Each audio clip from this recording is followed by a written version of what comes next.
and just can't wait to really get into that as soon as this game comes out. New maps, new modes, new ways to customize your Spartan.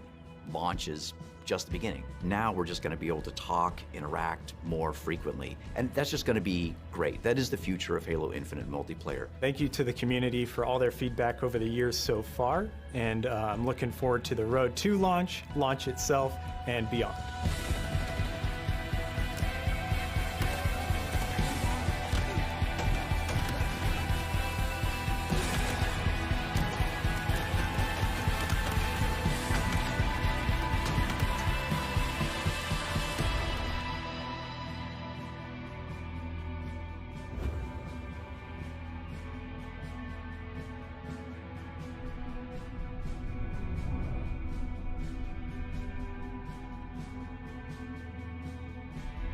Just a totally impossible to ignore force in the entire games industry when you take all of that as a whole. Now, if only games with gold didn't suck now, but, you know, I can't really complain. It is definitely a strange time to say a PlayStation-developed game costs more on PlayStation than on Xbox if you have subscription services on both. It is a very strange place to be, and it's of course, you're completely right, you can't compare what PlayStation's offering to Game Pass, just nothing stacks up, but at least in a vacuum thinking of what PlayStation players have been dealing with, things have been largely the same getting into the PS5 generation, but at the very least I'd say PlayStation Plus's games lineup each month has been a lot better. Definitely when they pared down the lineup of games on PS Plus from 6 down to 2, they didn't really find a way to up the value there or, you know, keep the value the same, and for a while, PS Plus kind of felt like a waste with those games, but thankfully, since the launch of the PS5, we've gotten almost a brand new PlayStation 5 game every month on PS Plus as part of that lineup. Stuff like Destruction All-Stars, Bug Snacks, Oddworld Soulstorm, and Maquette. Obviously, again, it does not compare to the game after game that is coming to Game Pass, but at least taken for what PS Plus was, it's nice to see them adding a little bit of value. Of course, probably the closest thing to Game Pass that PlayStation actually does offer is PlayStation Now, but they really haven't brought that service into the generation of the PS5. You can play it on PS5, but they don't allow PlayStation 5 games yet to be a part of the service, and this really came to a head when they added Borderlands 3 and Marvel's Avengers to PlayStation Now, but only the PS4 versions. It's strange, especially to be in a place where there is a subscription service that does have a library of games and does span genres that PlayStation could really be bolstering, but it just doesn't match up to what Game Pass offers, and it's becoming painfully more clear as the months go on.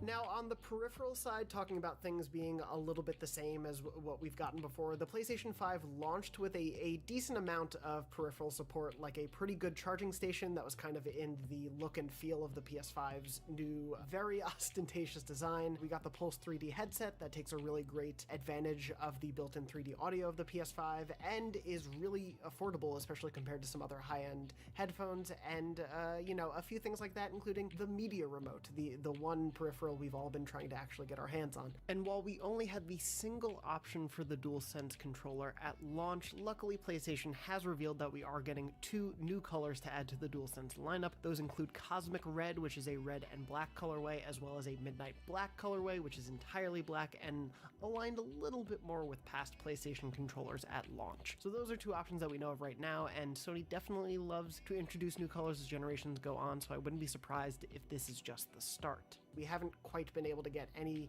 sense of what's to come other than some PlayStation VR new controllers that'll be on the horizon, but that is way down the line. At the very least, third-party headsets are compatible with the PlayStation 5, so if you're not a fan of the Pulse headset but do want to take advantage of 3D audio, there are some other options for you. Unfortunately, I think the biggest thing when it comes to PS5 and peripherals is an advantage the PlayStation is supposed to have over Xbox, but just hasn't happened yet, and that is a more accessible opportunity to get expandable storage. PlayStation has said the PS5 will be compatible with third-party drives that, as long as they match the speeds of the internal SSD, players will be able to expand that internal storage. But we don't have information about what drives those will be, from what companies, when that will be incorporated into the PlayStation 5. We're just kind of left waiting, and that's really a big problem when there are only 667 gigs of available data on the PS5 at launch. That's maybe 2 Call of Duties these days. It really doesn't stack up to being much in the long run. And so that's already a problem we're getting to 6 months in, of a lot of people having to play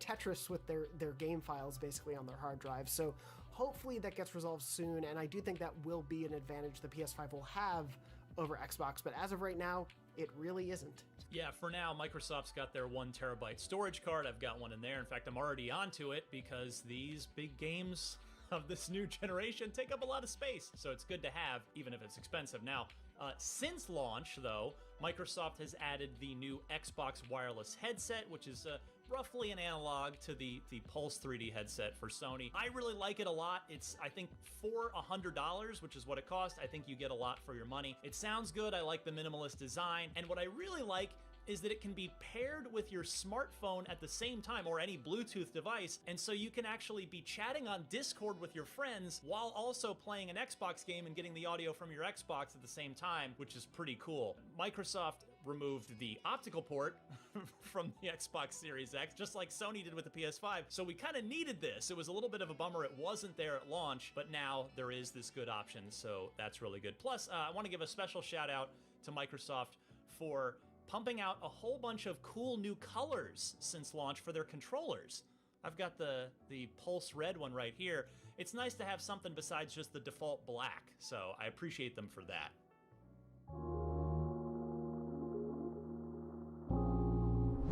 But Jonathan, controller colors aren't the only things being updated, the consoles are too. Now on the Xbox side, the Series X actually hasn't really had any major updates because it hasn't needed them. Pretty much all the functionality that was needed was right there on day one, which is great, but Microsoft still added some good stuff. Most notably, Quick Resume has been improved, and there's a new optional suspend mode that can help speed up your game downloads, which, as we talked about, these games are huge, so being able to speed those up is always appreciated. And then probably the coolest one of all is FPS Boost, the backwards compatibility team continuing to crush it at Microsoft. There are now almost 100, as we record this, almost 100 backward compatible games that are boosted up to either 60 frames per second if they were originally 30, and some games even go up to 120 frames per second, like Titanfall 2, which is one of the best games of the last 5-10 years, which rocks. We've also seen Microsoft drop the Xbox Live subscription requirement for over 50 free-to-play games, which I do admit, that's more of a course correction than a welcome new addition, but still great. Yeah, it's always good to see advancement like that. That was definitely something that happened with PlayStation finally allowing crossplay last generation. I very much understand. Yeah, the PlayStation is in a very different place because whereas Xbox sort of unified its UI across generations and made everything very familiar for jumping into the Series X, PlayStation opted to do a brand new user interface. And while it's certainly cool to have a new nice and shiny UI to look at launch, that means some new problems come up that maybe PlayStation had fixed on the PS4 even years ago. So we're in a bit of a strange place, but we did thankfully get our first really big PS5 major software update in April, I believe it was, and with that came a few important and needed updates, such as allowing support for 120 hertz displays, and finally the ability to store PS5 games on USB expanded storage, You can't still play it off of that, but at least you can actually put PS5 games somewhere other than the internal SSD. And there were a few other added social and interface features that really helped improve things that people have been having issues with since launch. But that said, even with that update, there are still a lot of things fans are asking for. I think, especially after Returnal, we're seeing a lot of ask for some sort of quick resume analogous feature to come to PlayStation. There have been things like wanting variable refresh rate to come, the expandable storage issues I mentioned before, and of course even just small things that have popped up since launch, like people are pretty unhappy with the way trophies are presented on PlayStation 5 because it's clunkier than they were on PS4, and it didn't need to be. So there's definitely some work that's going to have to go into the PS5's UI in the months to come.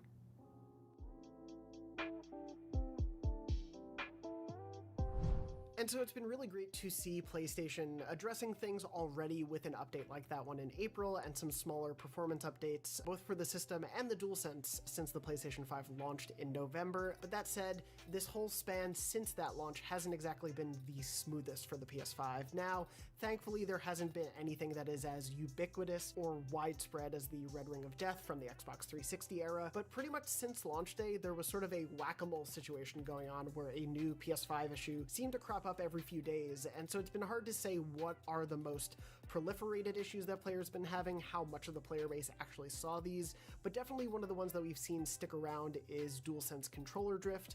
We've definitely seen some stick drift there that PlayStation is now facing a class action lawsuit because of, very similarly to Nintendo with the Nintendo Switch Joy-Con drift. That said, there have been a few other issues such as rest mode bugs and occasionally downloading the PS4 version of the game when you wanted the PS5 version, but thankfully, again, nothing has been catastrophic across the board, but it's been a sort of strange, oh, what's that new issue I'm hearing about today? On the Xbox side here, Series X owners complaining here and there of controller drift again and random disconnects. But other than that, really, the console's been pretty much working as designed. It is quiet, it is cool, it is powerful. There haven't been any major OS issues, crashes, any other real problems of note that I've seen out in the community. Basically, I would say it's been pretty smooth sailing on the Xbox side. In fact, probably the best launch Microsoft could have possibly hoped for on the hardware side, outside of the very obvious and very frustrating and sadly very ongoing supply issues. And there you have it. The first 6 months of the newest console generation are behind us. Of course, there is plenty more ahead, and we'll be covering all the latest news, releases, and more on IGN as well as on our weekly show, Next Gen Console Watch. Be sure to tune in, follow along with us as the journey of the PS5 and Xbox Series X continues, and keep it locked to IGN.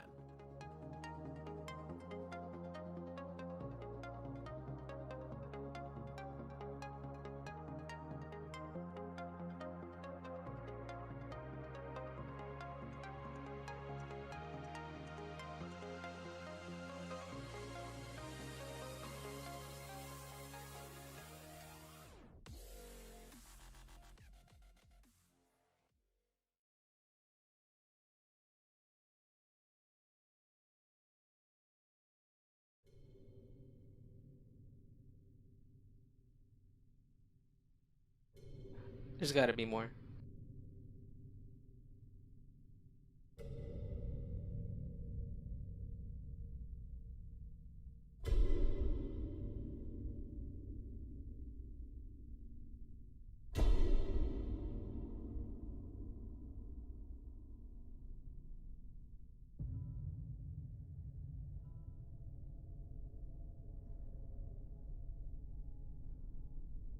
I doubt you could even imagine it.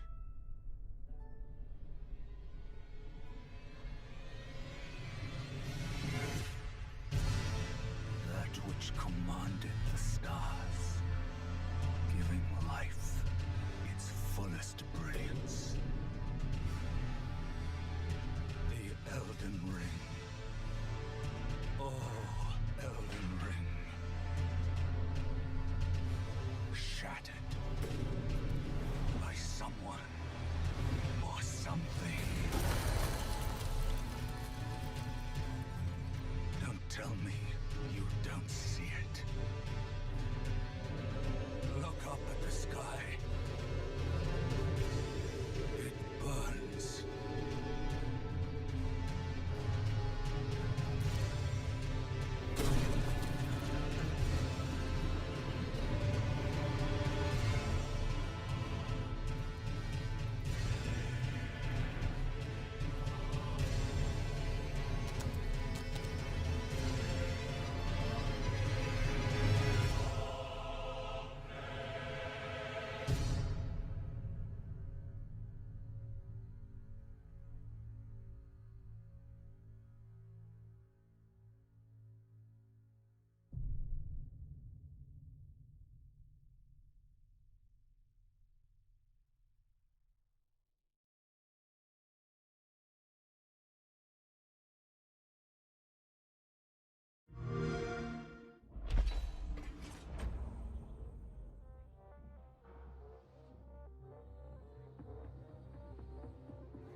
The world is filled with stories of legendary heroes and treacherous villains, of fantastical creatures and wondrous places where nature and magic live in perfect harmony.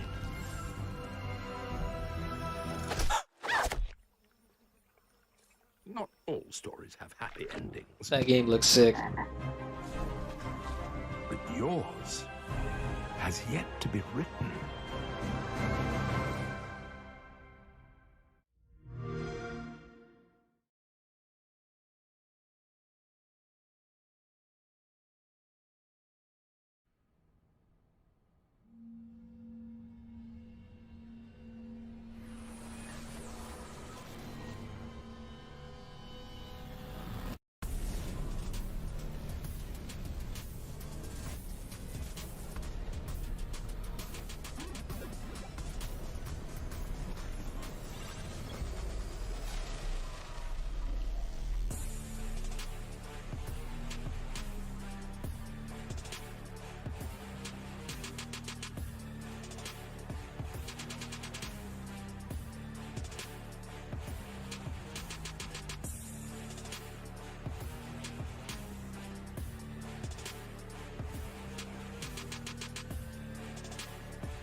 There's no way that was it.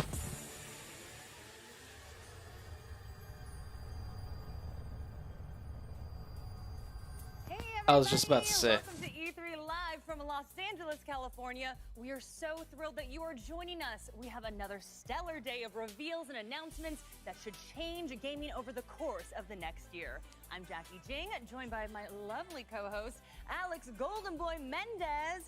We were practicing our poses before. Yeah, we Like, were. We should were doing stand it. like this? I'm trying to support Should we my do colleagues, so I this? wanted to stand like this. If the camera could just get my legs, I think you know? you're working it. I think I'm nailing it. You know, there you go, right there. There we See, go. look at that. Look at the cross. at the foot pose. Crap. Okay, never Okay. mind. You're Realized I good? got 2 left feet, even It's though okay. I'm Puerto Rican. Not all of us are good at salsa dancing. I But yeah. can't. I do need to ask you though, have you recovered from yesterday's announcements? You Oh, little man. Halo head you? It's been a great day. Actually, we just had a multiplayer showcase for Yeah. Halo as well. You're on your phone so like I'm this. like glued to my phone before the start of the show. It looks great. I can't wait. But man, there were so many great games yesterday. Oh. It's like we were running through the gamut. I mean, from the Xbox showcase to Square Enix, the PC Gamer Show had loads of great games, future games as well. It was nuts. It was so awesome. You were just excited for Halo Infinite. I'm kidding. That too. I'm kidding. That He too. was going That's very ham true. though. I ain't gonna lie though, Redfall, vampires and violence all the way over All the here. way. I'm okay with it. Yes. Anyways, we hope that you're enjoying this virtual format of E3 in 2021. We are presenting you with all the insight and live reveals from the comforts of your own home. We've gone global, folks. This year, we are bringing the announcements to you no matter where you might be. From LA to China, we are here to bring you every last word from your favorite developers and tell you exactly what that means going forward. Such an amazing experience for all those watching at home, and such a pleasure to be hosting with GB. I'm punching you. Yes, I can't I'm see it, but being punched off camera, but yeah, we have so many partners all over the globe covering this great event. It has honestly been stupendous to get all of the reactions. Everyone's excited, right? Everyone loves video games. E3, it truly is the best time of the year. It's the Super Bowl gaming, and you're always going to get some awesome reveals, and I think everyone, there was a little bit of something for everyone, and for an event that is as global as E3, that is exactly what you want. But the fun continues here, because at 9 a.m. we're going to be kicking things off with Verizon. Then at 9:45, a blast from the past, as Intellivision is going to be taken to stage. Then we have an awesome panel with Take-Two Interactive at 10:15. At 11:10, one that I'm specifically excited for is Mythical Games. We'll see what they're bringing to the table. Then at 12, we'll have the Indie Spotlight. Who doesn't like talking about more independent games? Then at 12:30, Freedom Games will go on. We'll see what they're going to be bringing out here. And then at 12:55, we'll have Ven for a special discussion. And then at 2:30, Capcom. Everyone's looking forward to that one. Followed by one that I'm particularly stoked for because I'm a big PC peripheral person. It's Razer. So I'm looking forward as well to that there. There's a lot of good stuff on the docket today, Jackie. I'm kind of a Razer girl, too. I got the Kitty Kraken ears and the chair. Razer Viper Mini Ultimate. Support. Oh, yeah, it's great. Exceptional. It is good. It is good. Anyway, I know you're excited for Razer. You're talking about Mythical Games a little bit. But what else are you excited for today? Well, we got a little bit of an early glimpse at the Intellivision Amico and like what they're going to be doing there.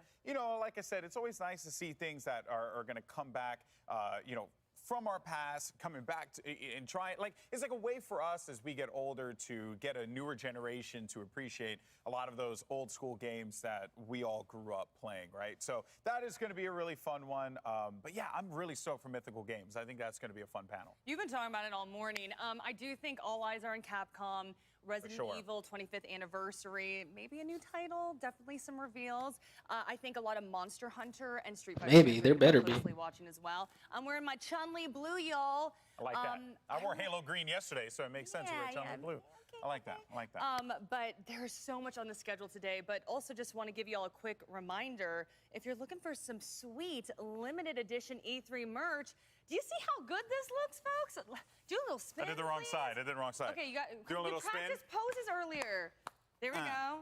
Okay. I'm telling you, right here. Vogue. I love it. This jacket actually, full stop, is actually really comfortable. Not gonna front. I oftentimes don't wear merch for the event that I'm working. This time around, I was like, this jacket actually is quite nice. And this bomber is very, very comfortable. And it's got the E3 logo right here. It's also got a little pocket here. Yeah, it's got the, it's full bomber, baby. It goes with practically anything. So yeah, do that, and then I'll probably end up stealing a dad hat at some point in time with Greg. I know. Greg was working the dad hat yesterday. Really? I'm gonna get some coffee. I'll be right back. Bomber jackets as well. But speaking about Greg Miller, let's send things over to the third member of our Titan trio, Greg Miller. He is surrounded by our lovely media partners.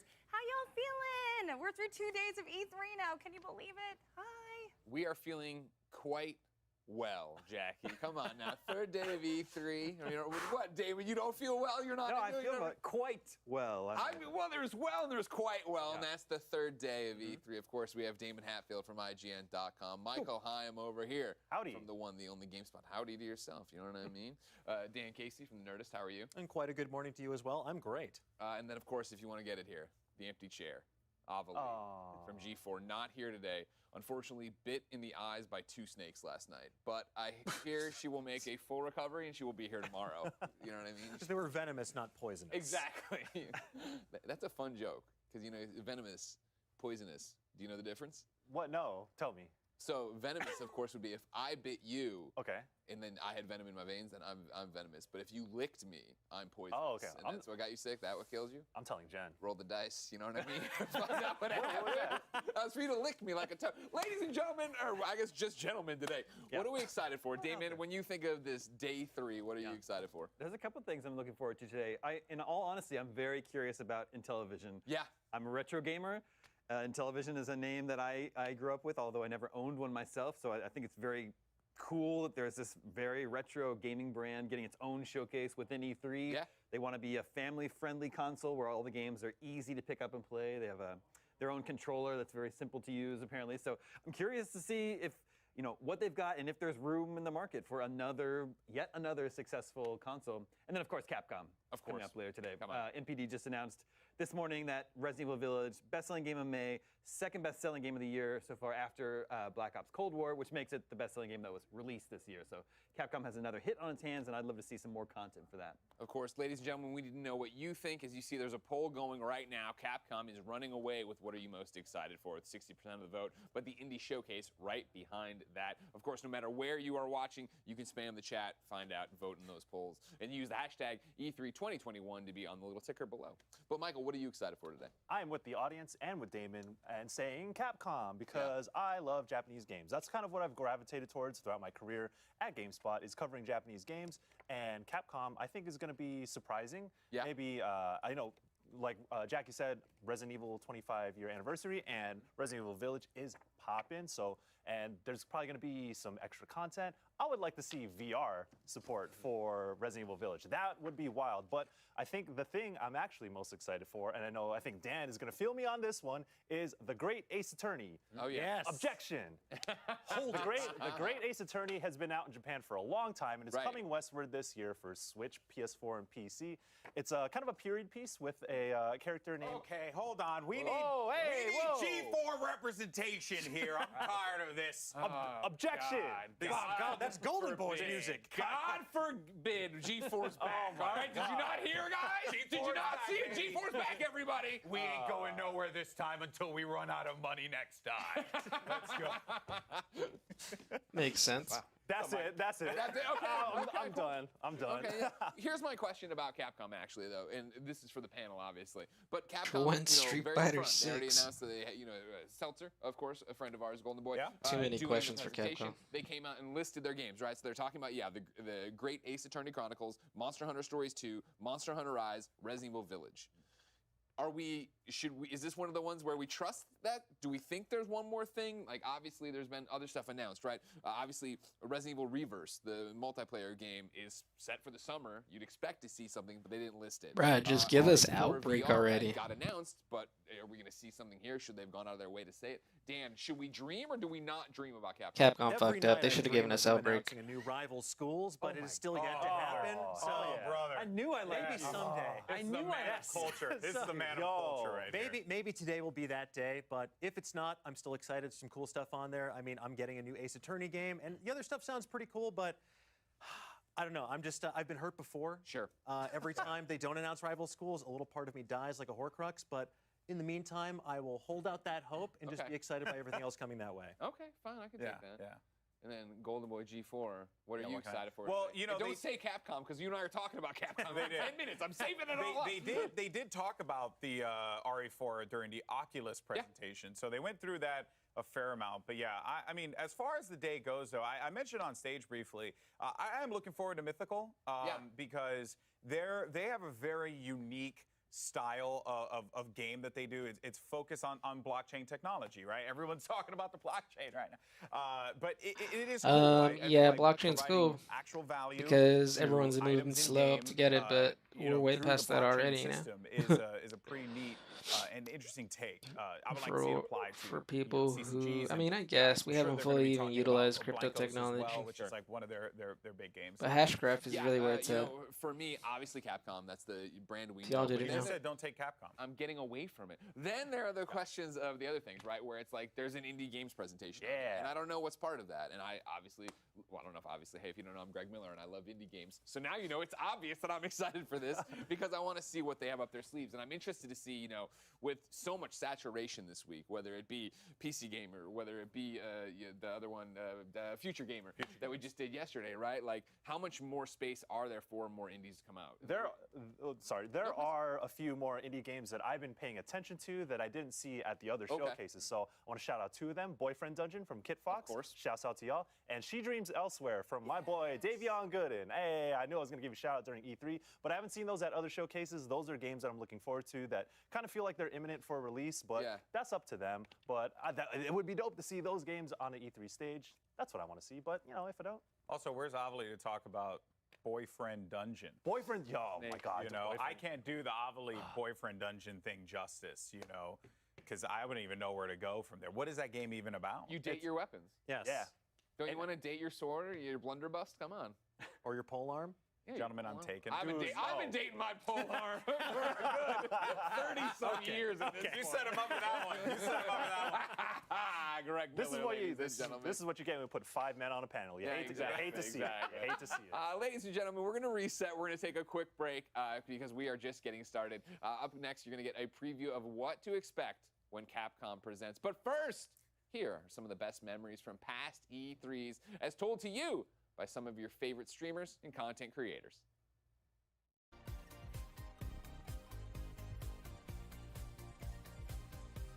My biggest E3 memory that I remember being like, are you serious? Was Beatles Rock Band, because they had the Beatles there. I remember when they showed the Final Fantasy VII with new technology reimagined. The remake. Something about game devs and game executives going boom is like a memorable experience. I think Deathloop is going to be such a great game. I am so excited about it. Ori and the Will of the Wisps, Little Nightmares 2, anything that is indie and that really catches our attention, absolutely love it. Pokemon Sword and Shield, they showed Nessa, especially like Black Cosplay Twitter and stuff. Everyone was like, yo, oh my god. I kid you not, literally that night I started putting together a costume. So a moment that really stuck out to me for E3 was in 2016, where I actually got to meet and interview Mr. Miyamoto. It was surreal, and I will never forget that moment. Probably one of my favorite announcements that happened at E3 was for Fallout 4. And it was also one of the first times I actually got to work with Bethesda. Being able to work with my favorite video game series was just a dream come true. So that was a super hype E3 announcement for me. They were talking about Forza Motorsport 6, and they literally lowered a Ford GT from the ceiling, and I lost my mind. Microsoft brought out Usher. That was the time. That was when there were just random celebrities. The E3 announcement that I got the most excited about was winning the freaking Smash Brothers tournament and getting that dang medal. That was the best announcement that ever happened to me when they announced the winner, and it was me.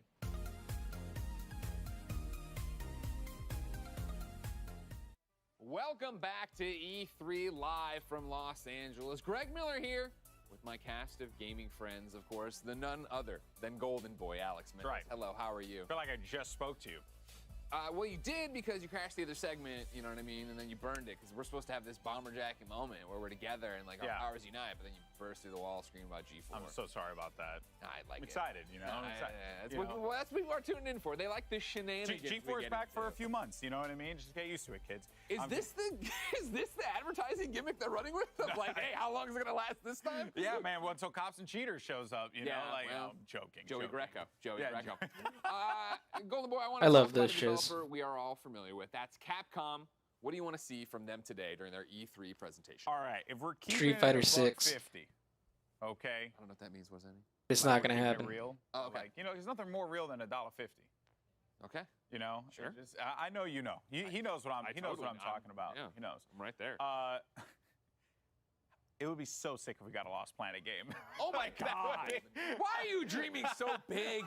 This is the problem with gamers. They come out and they say the Great Ace Attorney Chronicles, Monster Hunter Stories 2, Monster Hunter Rise, Resident Evil Village. That's our presentation. He's like, I want Lost Planet. Hear me out, Greg. All right, because if you know, yesterday Square Enix was like, hey, we're Square Enix and we're gonna do this. We're gonna talk about this. Yeah. Right. And then they dropped Strangers of Paradise. Sure. You know, which was a special surprise. Sure. So I would like it if Capcom did one more thing. You know, that would be cool. It's not necessary for them to do it because I think like the slate of games that they're going to talk about, like the Great Ace Attorney Chronicles, I think that's fantastic. Sure. A lot of people are going to get hyped up about that. Two different Ace Attorney games bundled as one, only released in Japan, now coming to America. Exactly. So that's going to be a fun release for a lot of people to just enjoy those games, and yeah, I think that's going to be pretty awesome. What about you? Oh, for me, like I like that they called out Resident Evil. I like, hey, we are going to talk about Resident Evil Village. Of course, Damon just went over there. The success Resident Evil Village has had since its launch a month ago. So what does that mean today? Is it DLC? Is it story-based DLC? We haven't actually talked about Resident Evil Village, you and I. Have you beaten Resident Evil Village? I have not played it. All I've done is watch. All I've done is watch streams of it. Oh, okay. Because, well, I mean, I've been in California for like a month, so I haven't had excuses. I haven't had time to play any video games at all. Yeah. That said, though, I have liked what I've seen besides the hand stuff. The hand stuff really doesn't do it for me. I understand. They have a thing about hands over there. But the story goes places. It and does. ends in a very interesting place that we won't spoil here if you haven't gotten there. So my question becomes then, if it's DLC, is it continuing that saga? Are we getting a tease of what happens next? Like, where do we want to go with Resident Evil Village and double down on the success they found it? Do you feel like we have a pathway, though, for Resident Evil Village? Oh, there's multiple pathways I think they could go with it, which makes it so exciting and interesting to see what they'd want to do with it and what they want to add to it and what they want to talk about today for it. And then beyond that, I know like Monster Hunter Rise obviously is a game that has taken over. Fanbytes Imran Khan, obsessed with it, right? He's one of our friends. IG and Zach Ryan, obsessed with it. I want to see what. They have a thing about hands over there. But they have up their sleeve. They had done, their own event in May already where they talked about the 3.0 update. Now we're getting about to the 3.1 update. So what else are you going to put in there? What other monsters are we going to do? And again, this is E3. Yeah. This is when you get to tease to the largest audience, hey, here's what's coming in the fall. Here's what's coming down the line. So it doesn't even have to be the more imminent 3.1 update. It could be anything. Yeah, exactly. There's a great opportunity here for Monster Hunter, for Capcom, to just continue to establish the strength of the Monster Hunter brand. Yeah. I went to Japan, and I remember going to a few of the, the toy stores and stuff like that to pick up some figurines. I mean, and just, it was everywhere. It was such a big deal. You could tell that the culture around that, the game, even out here as well, and I'm glad it's really picked up steam out here because it is a fantastic franchise. So yeah, I think we're going to get some cool little goodies with Monster Hunter for sure. Yeah, I will put a pin in all that because, Monster Hunter, I'm so excited since World to see the success Western. As somebody who used to review the Monster Hunter games on PSP, to see it now be a huge phenomenon out here, it's insane. Maybe one day we will get the Monster Hunter restaurant I went to in Japan here stateside. Oh, that would be cool. It's insane, That'd be cool. Like the Gundam Cafe. Exactly. Well, the drinks weren't that great, but... that's when you fall apart. Jackie, what do you want to see in an American Monster Hunter restaurant? What? I have no idea how to answer that question, so we're just going to go into the next segment. How does that sound? Sounds great. Okay, so we all love ourselves some AAA games, Would it but be? we're also putting She's like, I'm not a the world gamer, in the fuck that. spotlight today with some trailer reveals. What types of indie games do you look forward to? For me, I love when the music just hits and the animation, I just feel it in my core and my heart. It's so hard to pinpoint what it is. I just feel like I watch the trailer and it somehow just hits me right in the feels. But Damon, I know you're particularly excited about seeing all the indie games. Why does it stand out to you so much? There's a lot of creativity in the indie game world. They're able to take sometimes they're able to take bigger risks than a AAA game that's tens of millions of dollars in the making. It's usually a smaller team. Lots of pixel art. There's just so much great pixel art happening in the world of indie games today. I grew up on pixel art, of course. The pixel art that's happening today wouldn't have been possible in the 80s and 90s. It's such a cool look. They're doing fantastic things. It's a visual style that's going to look good 100 years from today. Michael, what about you? Why are you excited about the show? Independent games have the ability to be telling more personal stories, and I think that's what I gravitate towards a lot. So I mentioned She Dreams Elsewhere, which is an upcoming indie game from a good friend, Davion Gooden, but I think that's a microcosm of why I gravitate towards independent games. So you mentioned music, and you can do a lot more. You have the freedom to kind of make what kind of music. You don't have to check with anyone. You don't have to check with anyone if this is the type of story you want to tell, whether it's personal, if it deals with mental health, or if it's an expression of something you're just feeling. You are, if you're making an independent game, you are your own storyteller. So you are the last, I imagine that you would be the last, you got the last say in what your game says. So of course, not every indie game is going to hit every person, but for those games that do hit certain people, I think they can be very impactful. Because I know games such as Undertale, which is probably, I guess, the most successful indie game out there by Toby Fox, that is literally one of my favorite games of all time, and many people would probably agree with me. But there's something very, very earnest and very personal about that game, and especially that soundtrack, which Toby Fox also made as well, is just like a throwback to all the old school RPGs. So that's what I look for in independent games, and I want to see something like that again, and I hope someone out there finds something they're interested in too during the showcase. Michael, that was an exceptional monologue. I just want to give him a round of applause. All of us were in trance. We were just keep going. I want a game to make me cry. I've been on record on this for all of E3. Crying is dope. Crying is great. If there's a game out there that's going to make me cry, give it to me. We're here for all the feels. Dan, but in your opinion, what makes the indie games hit? I think it's what both Damon and Michael were saying, where you have so much raw creativity out there, but the indie game process democratizes the creative process because you have fewer corporate masters to answer to. You can really sort of focus in on your vision. I think about that sort of idea of a singular creator in some cases, like Concerned Ape with Stardew Valley. That was someone who just loved playing Harvest Moon so much that he's like, I need to make my own. And he did over the course of 5 years, and it turned out great. But you get so much other stuff out there too, it really opens up genres that might get passed by a larger publisher. Things like visual novels, you get a lot of unique narratives there. Some really strange ones sometimes, like Hatoful Boyfriend, where you get to date a bird.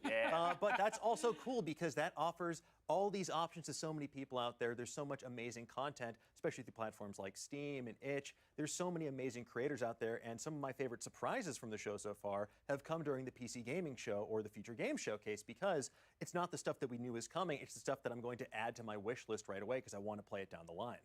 You know what I also find very interesting about indie games is basically what they have to do with PR and marketing. This is so random, but one of my friends just hit me up on LinkedIn and was like, hey, do you remember me from college? I made an indie game. It's called Extra Galactica. It's actually going to be appearing today in the Indie Game Show, and it's adorable. I love it. Great 80s retro music. You're going to absolutely adore it, Damon, and pixel art. So, but he was talking to me about how they're trying to appeal to China and these different regions. So it's like, how do they find their audience? I feel like that's such a challenge.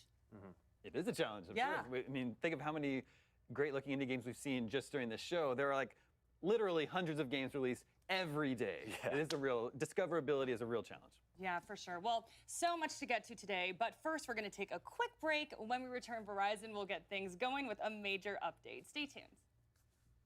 I would say GTA 5, Minecraft, those games, they're still around because it's super open world. I mean, Minecraft, you can build anything, break anything, which is really, really cool. GTA is just it's just like real life, but in a game, which is cool, and you can just go up and punch people, and that's always fun, and you can't do that in real life, or, I mean, I guess you can. IGN Summer of Gaming 2021 is powered by Duracell, the official battery sponsor of Summer of Gaming 2021. And Army National Guard. Pursue multiple paths while you serve. Reach your greatest potential with Army National Guard.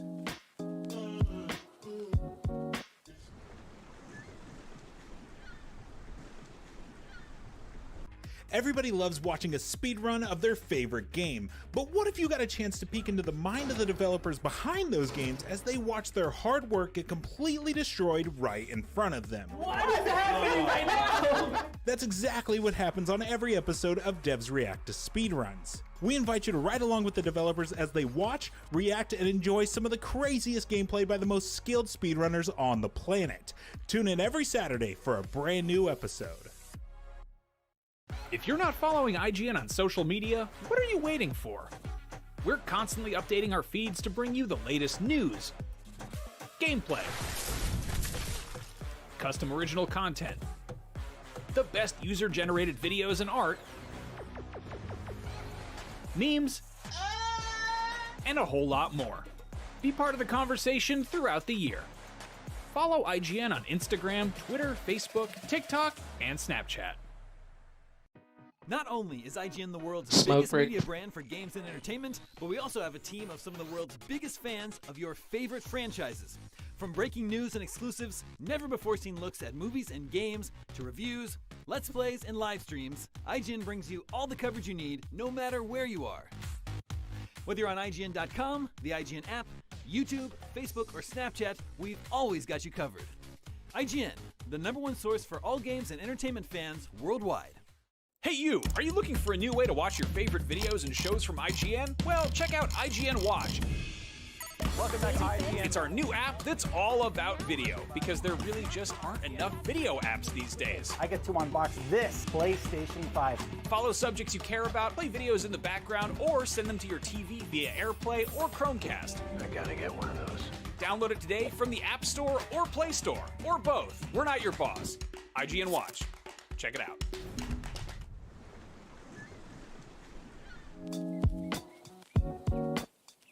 IGN Summer of Gaming 2021 is presented by USAA Insurance.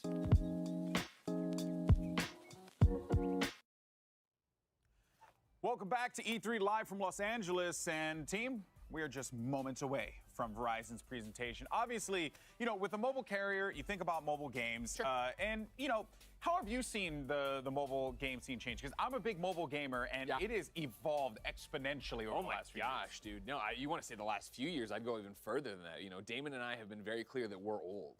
And so at IGN in like 2008, I remember Levi Buchanan walking around and be like, no, you guys don't understand. Like, mobile games are about to be massive. They're about to take over. It's so big in Japan right now. It's going to be that way here. And you jump to it now, and it is that, like, as somebody who never played mobile games, I have Apple Arcade. Right, I have the Backbone controller to throw onto my phone, whether it is for a mobile game, whether it is to go play something through remote play. You're seeing games I'm already excited for, stuff like Cozy Grove, go from a mobile platform to PlayStation. And it's that idea of like, you start playing it on a console, you're like, this is a great game. Chicory right now. You start playing it on a console, and you're like, this is great. And then it's like, oh wait, I could have been playing this on my phone a long time ago. I know, it's incredible how much mobile gaming has evolved. Mobile networks are so important as well, folks, and the wait is over. So let's go ahead and kick things over to our friends at Verizon.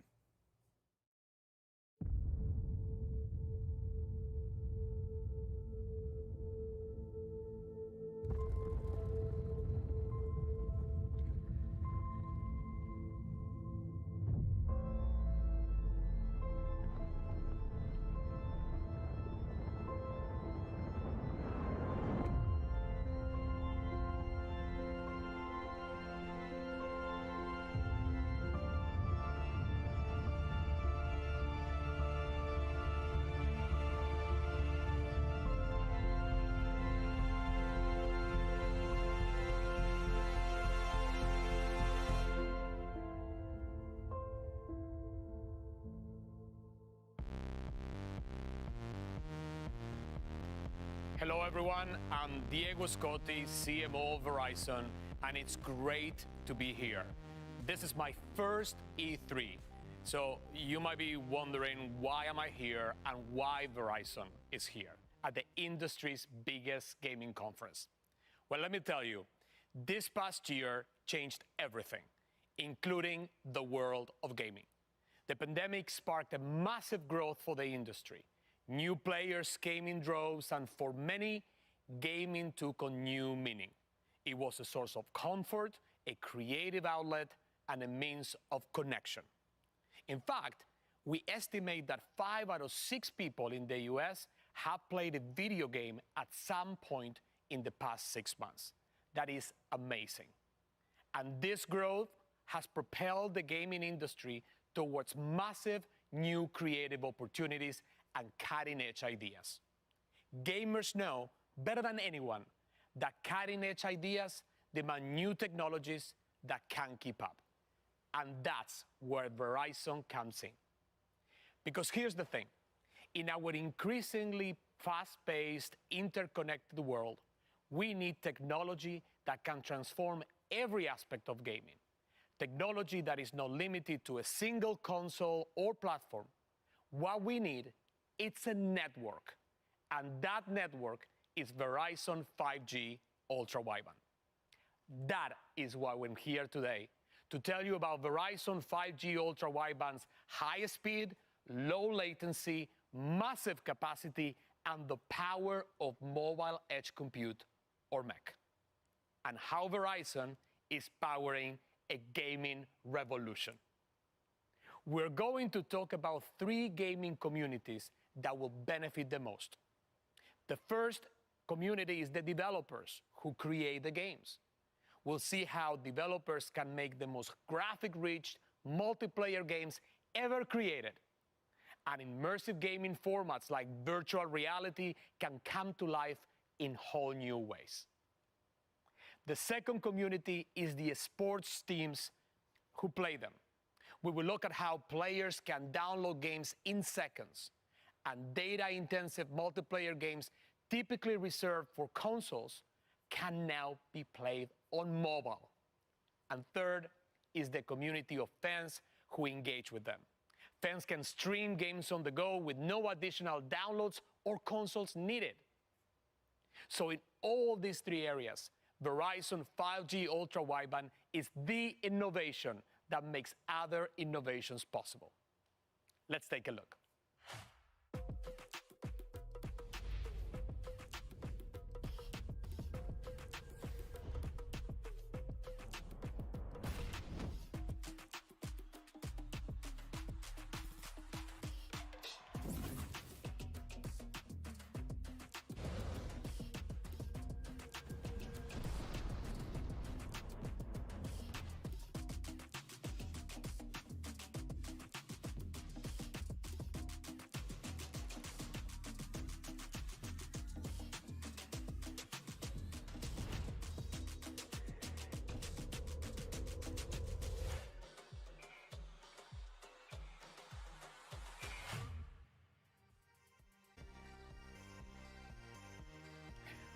Wow, the 5G gaming revolution is on.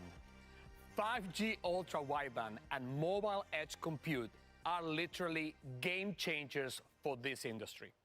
And to prove it, we'll hear from friends I'm proud to have here with us today. Dignitas, EA, Team Liquid, and Riot Games. It's an amazing group. All the games, all the programs, the hardware being announced here at E3, all of them require a powerful network. And Verizon 5G will take all of them to the next level. We're talking about capabilities that include speeds that can reach up to 4 gigabits per second, latency measured in milliseconds, the potential to support more connected devices than ever before, and smaller handsets with extended battery life. It's simply incredible. I'm so excited. To bring this to life, let's see how 5G will change everything.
So amazing. I really loved that video.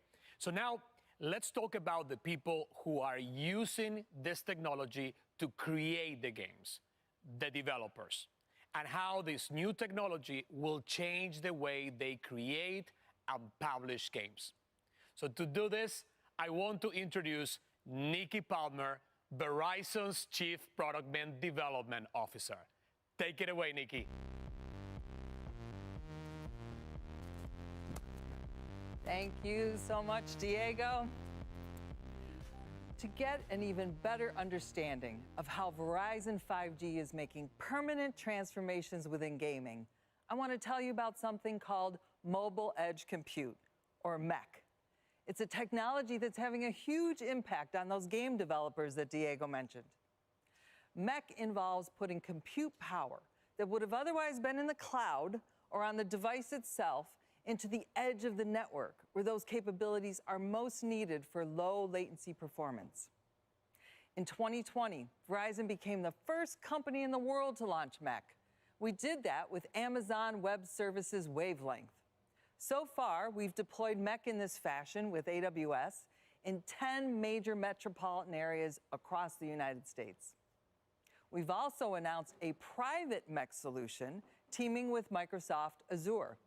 In addition, we announced 5G and MEC co-innovation collaborations with IBM, Cisco, SAP, and Deloitte. So in short, Verizon is where the tech superstars go when they want MEC done right. So, what does all this mean for developers? A lot, as it turns out. For starters, with MEC and 5G ultra-wideband, processing can happen closer to the user, reducing the time required to upload or download a massive file or crunch a huge database. So, say goodbye to the days of high-def games bogging down the network. Not only that, truly immersive gaming in formats like virtual reality can be enabled, and that reduces the lag and the jitter in the experience that may have prevented the adoption of VR in the first place. This technology also provides a platform for hardware developers that can change the size and weight of a headset, untethering gamers from the clunky hardware of the past and unlocking the huge gaming potential of virtual reality.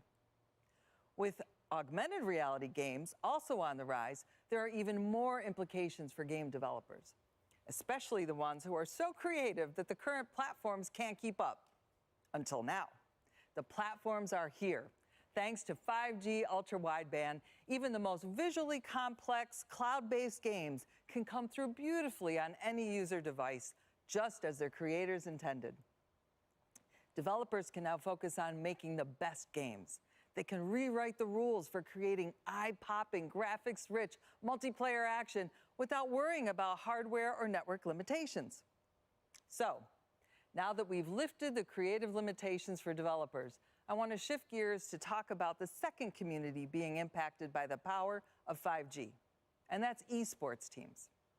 Esports has been one of the fastest growing entertainment categories in the world.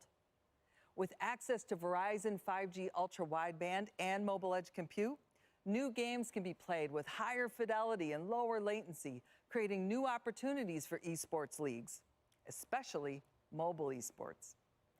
Our 5G labs have been the perfect place for esports innovation. These 5G and MEC-enabled environments are cutting-edge incubators for forward-thinking companies that are ready to build and scale the future of gaming. In early 2020, Verizon's 5G lab right here in LA became home to the Verizon 5G Gaming Center. This first-of-its-kind facility was created in partnership with Dignitas, serving as their West Coast headquarters, home to its League of Legends teams, and place to co-create the future of esports engagement and content. Since then, we've expanded our capabilities to include a world-class XR stage, cutting-edge volumetric capture, and a space for player analytics. We are taking it to the next level, exploring how 5G ultra-wideband network can enhance player performance, enable new fan connections, and empower the next wave of gaming and esports experiences. Let's see how.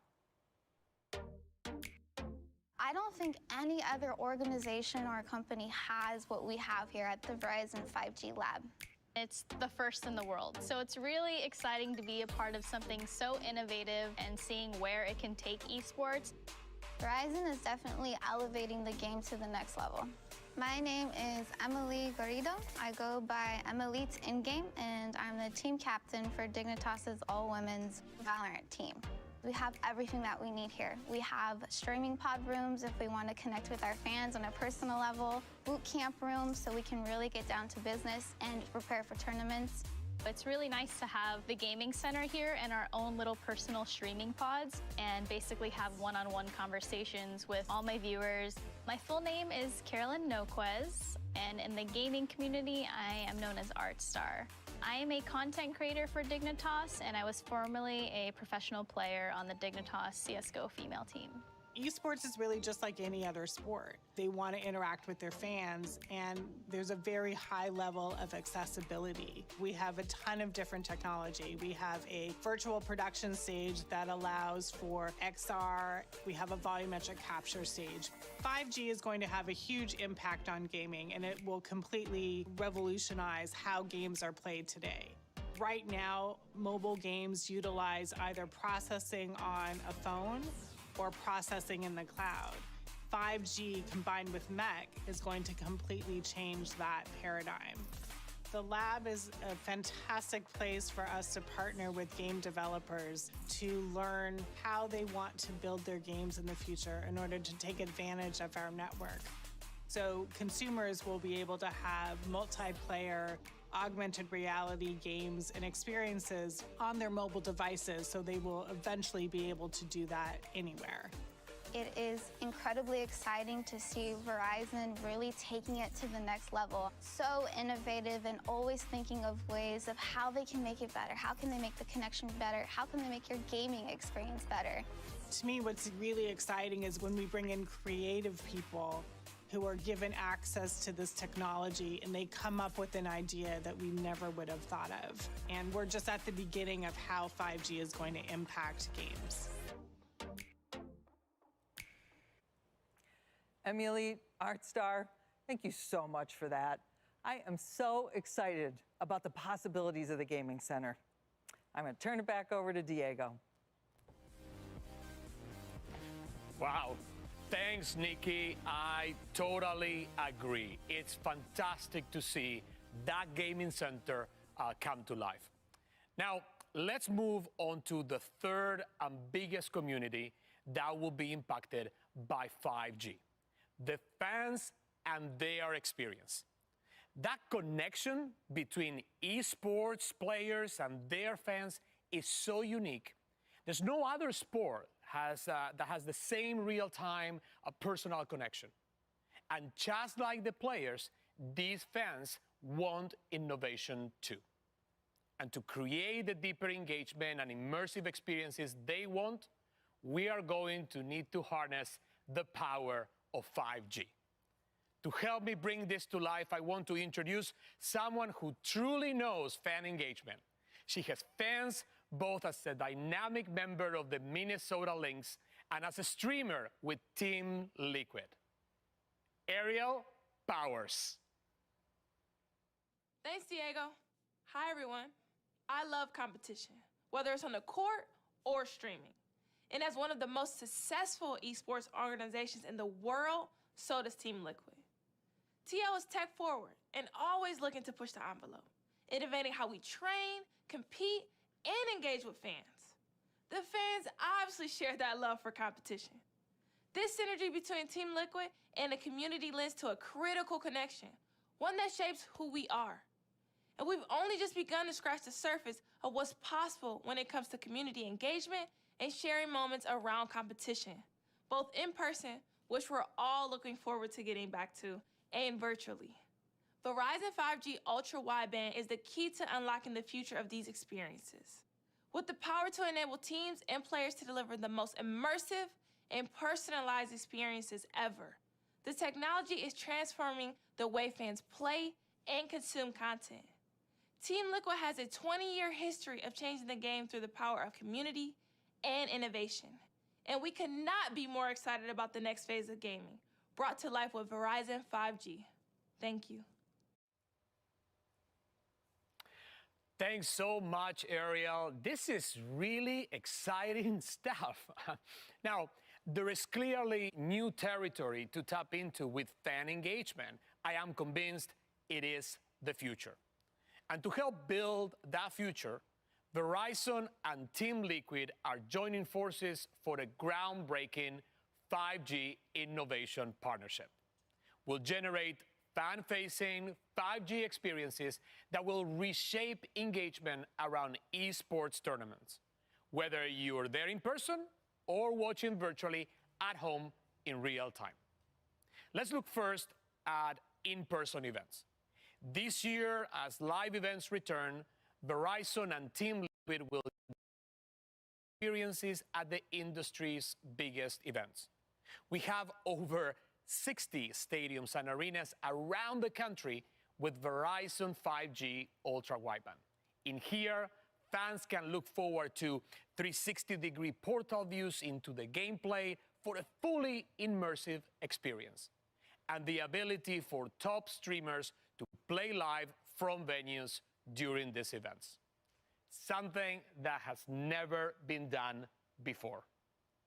Only with that powerful connection can you unlock second screen experiences that immerse fans in the competition and that allows top content creators to stream live from those venues.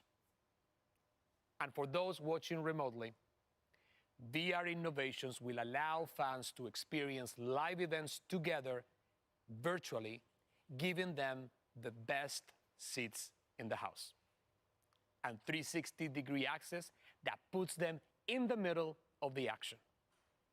I can't wait to see what comes from our Team Liquid 5G innovation partnership. Now, Verizon's expansive collection of gaming industry partners is capable of reaching over 120 million of those players, and that's in the US alone. We want to show every one of them how Verizon's networks will benefit both players and developers in totally new ways. A great example of this was our partnership with Epic to create the Super Bowl 5G stadium in Fortnite creative mode. This was the largest branded experience ever built in Fortnite's creative mode. And it gave players the opportunity to interact with their favorite NFL players and pro players in a way that's never been done before. The activation featured 4 football-inspired games and a few hidden surprises for players. It was a great demonstration of the power of 5G for gaming with the low lag and high speeds made only possible by Verizon 5G Ultra Wideband. But 5G doesn't just transform battle royale games like Fortnite. It also changes single-player and strategy games. I am thrilled now to invite a friend of mine to talk about how Verizon 5G is amping up the player experience. He is safety for the LA Chargers and a seriously engaged model NFL player, Derwin James.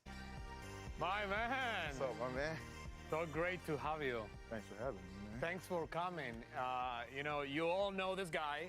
He plays for the LA Chargers. Yes, sir. And your home field is the new SoFi Stadium, which is amazing. Yes, sir. It was created with the most cutting-edge technology in existence. And I tell you, it is home to Verizon's largest 5G stadium built in the country, built with 5G at its core. So ultra-wideband coverage can be found throughout the entire stadium. I can't wait to get the fans back out there into the stadium for many reasons. The venue is incredible. The tech is built around is going to totally reshape how we watch and play with the game. It's very, very, very cool. And listen, we can talk about these tech enhancements for a long, long time, but you're here today because you're not only a competitor on the field, Yes, sir. but you're also a passionate gamer, right? Yes, sir. A huge Madden NFL fan. I am.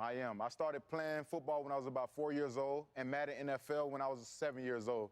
So you can say I've always been a competitor. I always wanted to be a professional football player. When I played Madden NFL, as a kid, I created my player. I wanted to have super speed, super size, and of course, handsome. So, to be able to be the player I am, it showed a lot of dedication. That's so cool, and you achieved all of that. I don't know about the handsome one, but anyway, it's a great story. And I'm sure you've seen tons of changes in the game since you started playing, both on the field and also on the screen, right? You could say that. The innovations around Madden NFL and the gaming overall are incredible. The tech advancements have enabled so much When I started playing, there were maybe the color cords with the images were blurry, the networks were kind of slow, so you're constantly getting a lag. It's so different now.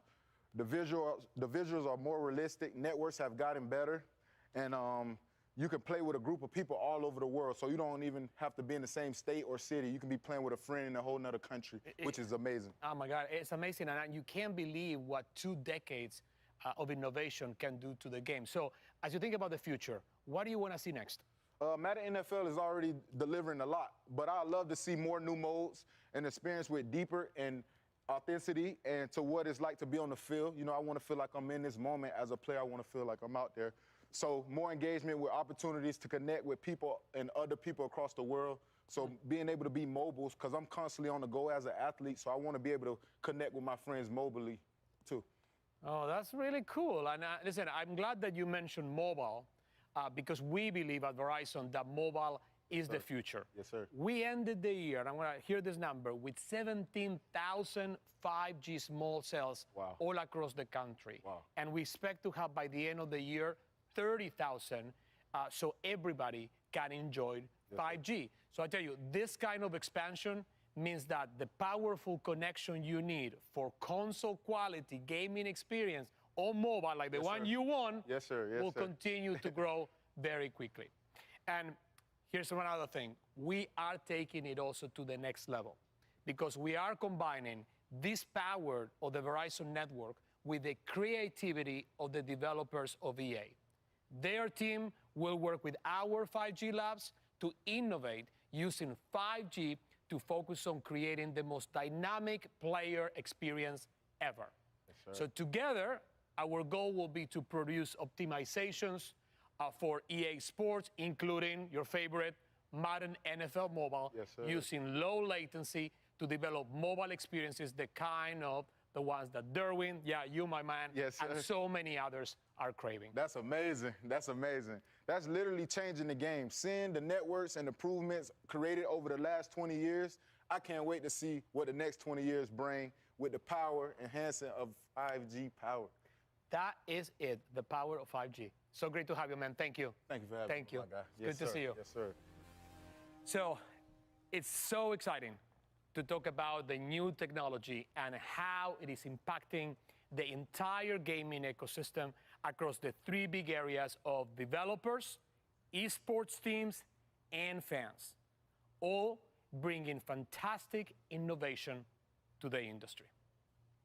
But today, there is also a 4th area that is very timely for us to talk about, and that is the importance of supporting diversity in the gaming industry.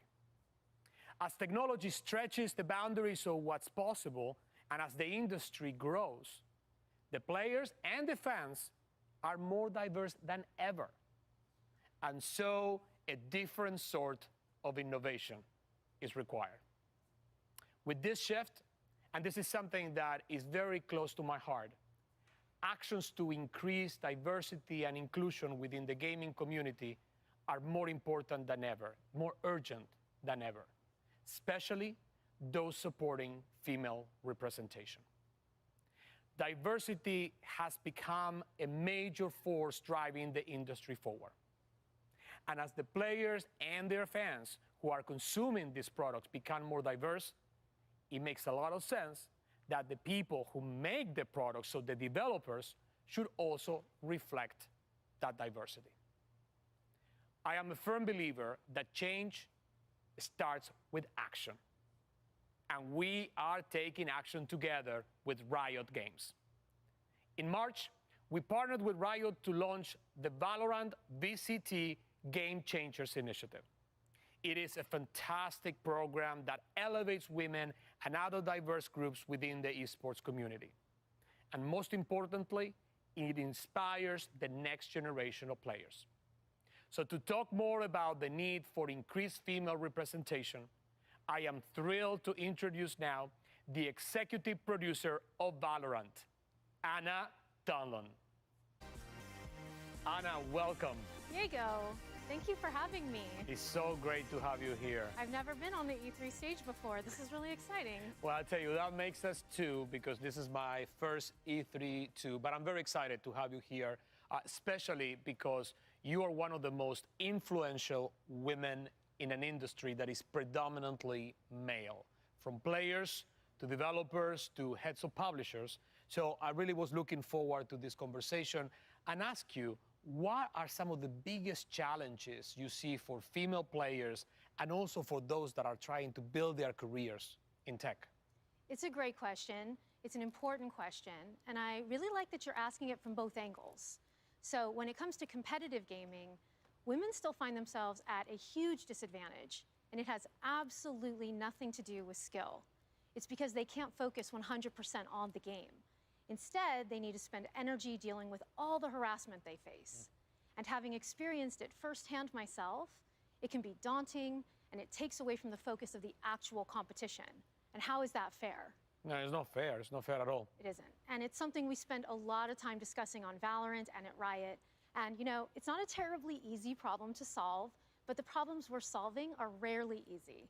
What I will say is that we're absolutely committed to creating an inclusive environment for competition and creating safe opportunities for women to compete without fear of identity or gender-based harassment. So that's the gaming aspect. That's so interesting and so real. So let me ask you then, when we talk about careers, what's the situation there? Okay, so when it comes to careers in gaming, there's definitely work to be done there as well. I was fortunate enough to have a really impactful mentor early on. I had just started a job at a temp company, and while I played games, I had no idea what a career in gaming could even look like.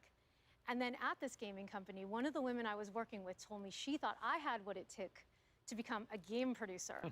I had no idea what a game producer was, but I went with it, and now 20 plus years later, here I am. And as you mentioned, there are not enough women in the industry, so it means a lot that she brought me with her. I try to pay that forward to all the women who are coming up after me, but we need more. Wow, I tell you, your story is so inspiring, and it's the first time that I actually hear you saying it like that.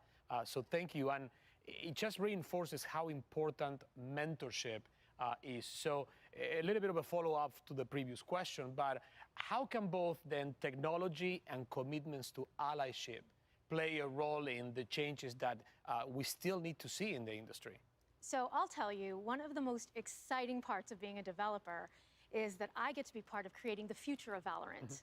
My team and I spend all of our time dreaming and exploring ways to make the player experience even better. And then we get to go and actually build it. It's a really interesting mix of creativity and engineering.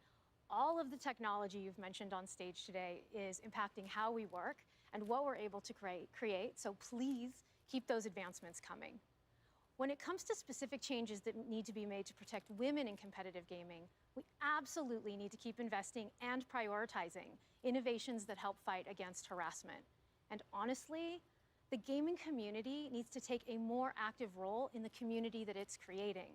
If game developers can be allies, and I can and should, universities to provide scholarships to 5 female students at each school who are active gamers and also pursuing degrees in fields that are tied to gaming development, such as computer science, graphic design, software engineering. And those 5 schools are Dillard, Delaware State, Morgan State, Texas Southern Tech Centers on each of these campuses that will be open to the entire student body. And will also provide the scholarship recipients with access to the Verizon 5G Gaming Center for training, as well as mentorship. And I tell you, here's the best part. We are guaranteeing the students internship opportunities at Verizon and with our gaming industry partners. It is these kinds of deep commitments that will help build the diverse talent pipeline the tech industry needs. We are really so proud of this and for the opportunities it will give these women. Absolutely. And you know, I just cannot wait to see what these students do. Nikki, thank you. Thank you. So I hope the last 30 minutes have clarified why Verizon is here for 2 big reasons. Number 1, technology. Verizon has a vision for how 5G and related technologies will bring an entirely new level of creation and experience of gaming for the developers, for esports teams, and for the fans And secondly, we see this next gaming generation wanting and needing inclusivity, an industry that is more diverse and more welcoming of new faces, new voices, and new perspectives. We are here to help make astonishing things happen in gaming and esports. But we're also here to listen and to learn. Gaming is a sector of bold thinkers, free spirits, and wide open creativity. Verizon wants to support that and empower it even further. So we look forward to working with you and playing with you for a long time to come. Thank you. Welcome back to the E3 2021 caster desk. It's me, it's Jackie, and Jackie, two very interesting announcements there at the end for Verizon, right? Number one, Verizon and Riot teaming up for the Game Changers Mentorship Program, huge. And then, of course, this Verizon Game Forward Scholarship, 5 historically black colleges, 5 gamers at each one getting not only a scholarship for school, getting guaranteed internships at Verizon or game partners. It's a $1 million program. It's about building the tech sector and obviously getting women and minorities involved in this. How important is this, Jackie? Honestly, they kept on echoing that we need action. Yeah. To create change, like we need to start doing things like this. And you think that we've made so much progress, but I can't even tell you how many times people come up to me and they're like, "You play video games? Yeah. Really? I didn't think that you would be into that." And I'm just like, man, it's crazy. Gamers come from all walks of life, and we heard Anna Donlan talking about this a little bit, but sometimes when you're a woman, it can be very discouraging. Twitch chat can be extremely harsh. Social media, it can be extremely painful. But seeing something like this that is uplifting and encouraging, I'm so excited for it. And they kept on talking about the next generation. So many young women out there are watching this, and I'm sure that they're like, wow, like there's scholarship money out there for this. Someone's like, you can do this, and it really warmed my heart. So 100%. happy to see it. Really happy to see it. And one of the things in there before I toss for you, of course, is that Anna was talking in the Riot segment, right? That the gaming community needs to be better about building the community it's in. Yes. And I can't agree with that enough. If you know anything about Greg Miller and Kinda Funny, being better is a big part of what we always talk about. It's be better to each other and don't be a jerk. And I know right now on our very own Twitch page right here, a bunch of people are being jerks. And everybody who's a good person, which is the majority of gamers, need to step up, ladies and gentlemen, and of course show that the positive outshines the negative. That's my rant. Goodbye on that one. Thank you so much for that. Verizon and Riot, what a team up for the future. Let's talk about esports though, right? And speaking of esports, I want to hear from more of the voices on the scene about how esports has evolved over the years and where it's headed.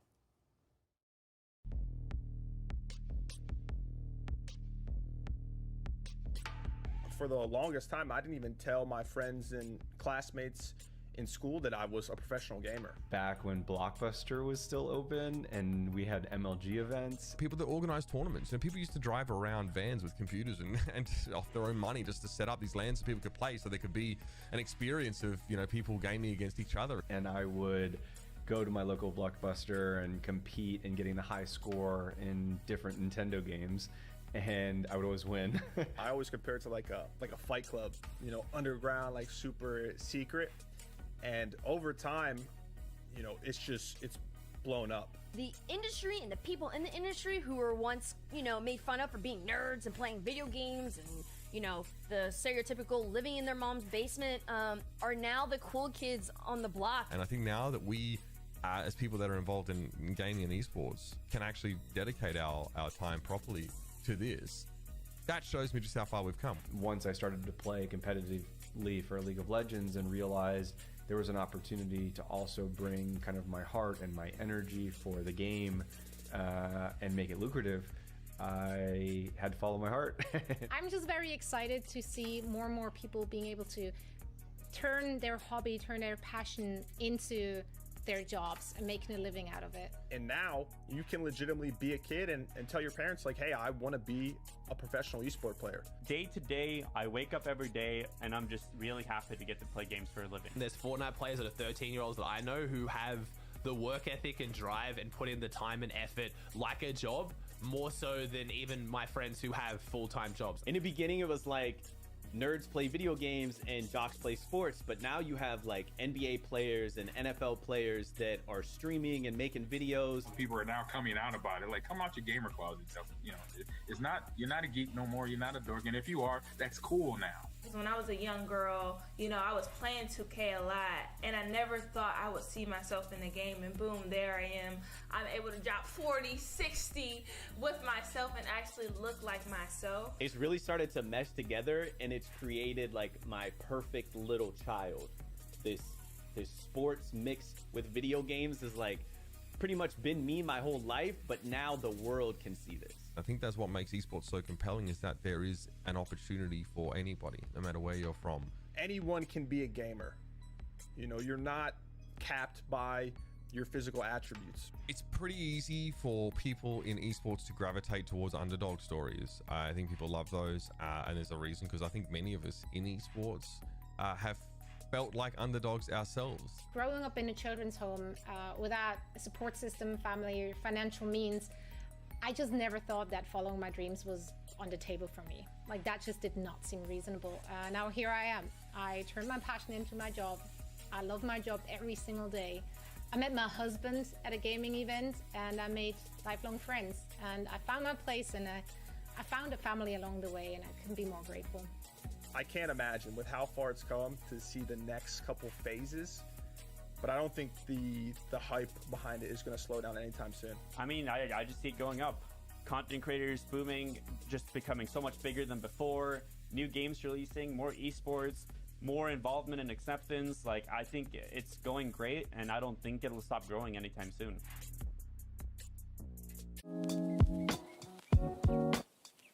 IGN Summer of Gaming 2021 is presented by the Amazon original movie, The Tomorrow War, exclusively on Prime Video July 2nd.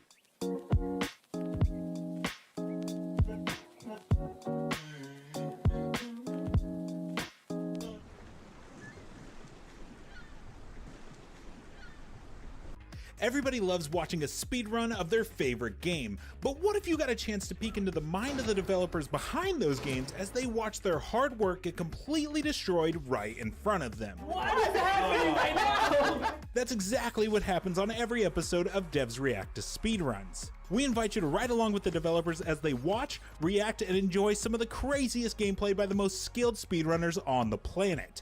Tune in every Saturday for a brand new episode. If you're not following IGN on social media, what are you waiting for? We're constantly updating our feeds to bring you the latest news, gameplay, custom original content, the best user-generated videos and art, memes, and a whole lot more. Be part of the conversation throughout the year. Follow IGN on Instagram, Twitter, Facebook, TikTok, and Snapchat. Not only is IGN the world's biggest media brand for games and entertainment, but we also have a team of some of the world's biggest fans of your favorite franchises. From breaking news and exclusives, never-before-seen looks at movies and games, to reviews, let's plays, and live streams, IGN brings you all the coverage you need, no matter where you are. Whether you're on IGN.com, the IGN app, YouTube, Facebook, or Snapchat, we've always got you covered. IGN, the #1 source for all games and entertainment fans worldwide. Hey you! Are you looking for a new way to watch your favorite videos and shows from IGN? Well, check out IGN Watch.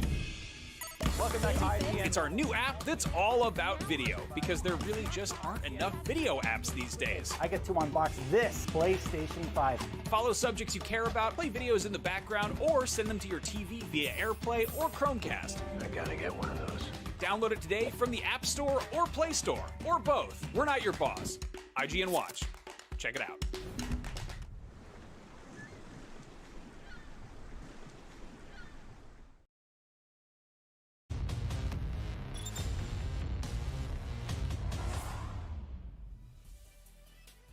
As the console wars continue to rage and next-gen consoles remain scarce to find, a blast from the past has come along with a new focus to bring gaming to your sofa. Ladies and gentlemen, here is Intellivision.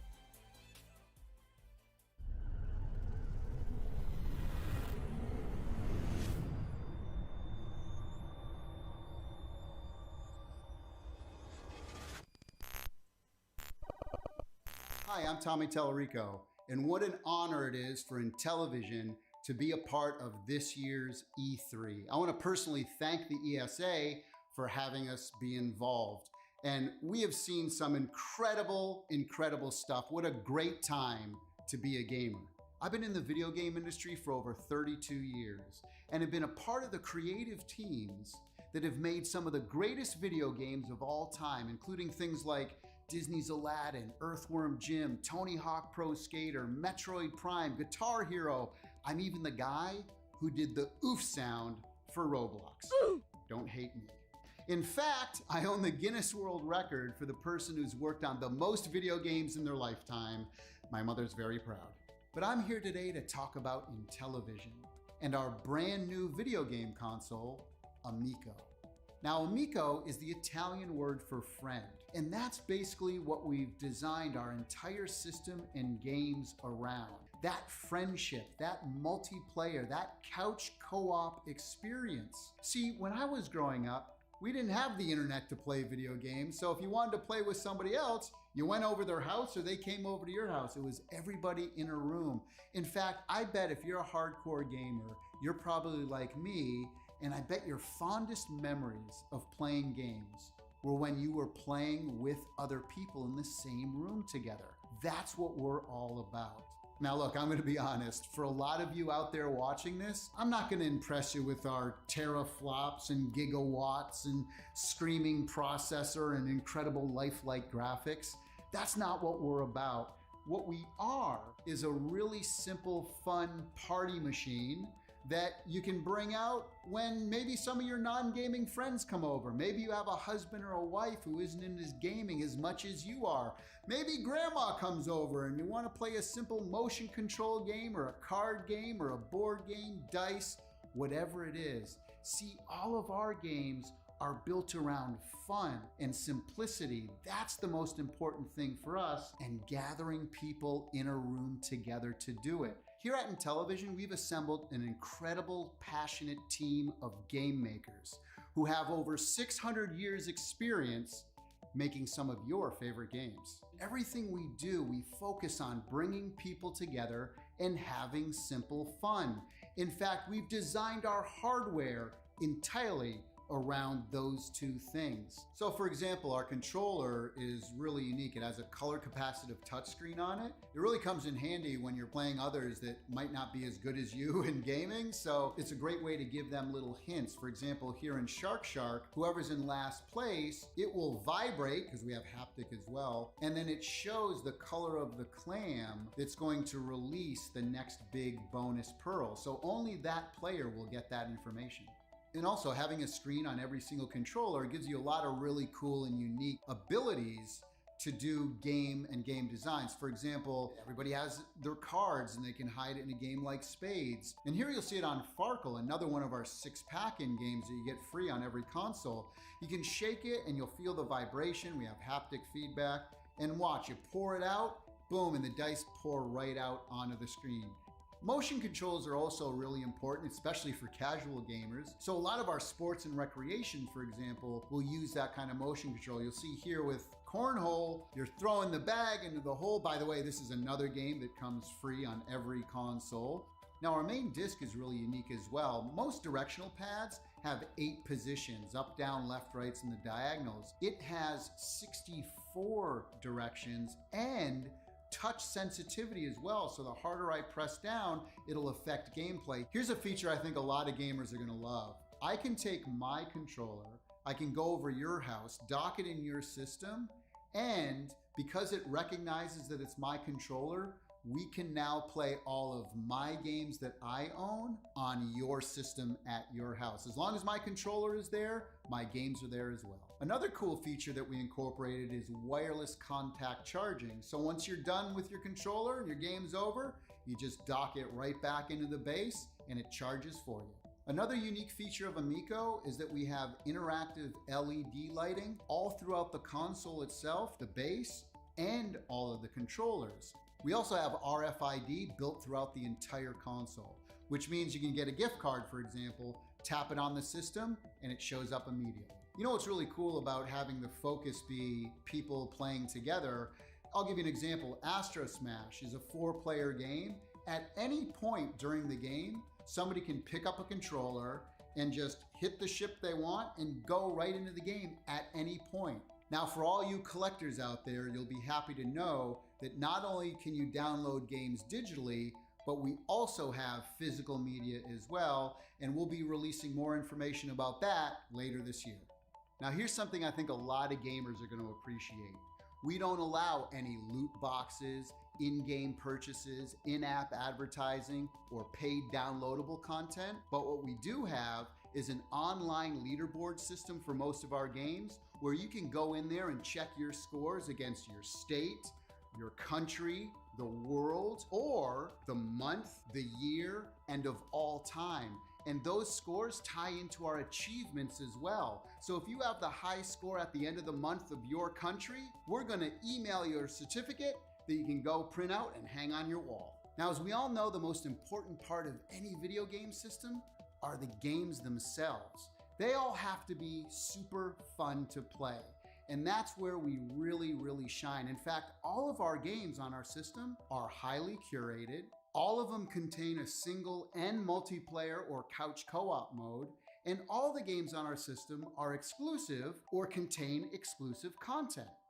Like Retro Reimagine, where we take some of the greatest classic video games of all time, give them new graphics, new audio, add multiplayer and couch co-op. Some of the things we have, for example, 12 of the best games from Atari like Breakout, Asteroids, Tempest, Missile Command. We have games like Burger Time and Bump and Jump, and even some of the best Intellivision games from the past like Cloudy Mountain and Night Stalker. We have edutainment titles for kids 7 and under, things like Sesame Street and Care Bears. Now, our original IP category contains brand new games that we've created, a lot of times around our unique controller. Some of those games are platformers like Finnegan Fox, Bomb Squad, Space Strikers, Flying Tigers, and we even got the original Echo the Dolphin team to create our new title called Dolphin Quest. We even take more modern games and add exclusive co-op modes, games like Rigid Force Redux Enhanced and Dino Blaster. Now, our sports and recreational category not only has big sports like Major League Baseball and soccer, but also recreational sports like cornhole, skiing, pool, and many more.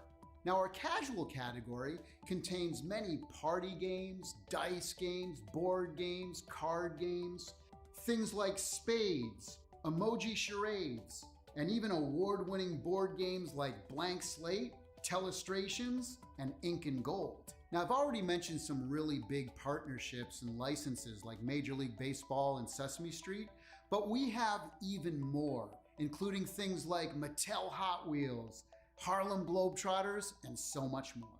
Now, we've previously announced that we're doing a brand new exclusive Earthworm Jim game for Intellivision, and we got the original team to be working on it. We wanted to do something special, so we're gonna give away 3 of these new prints.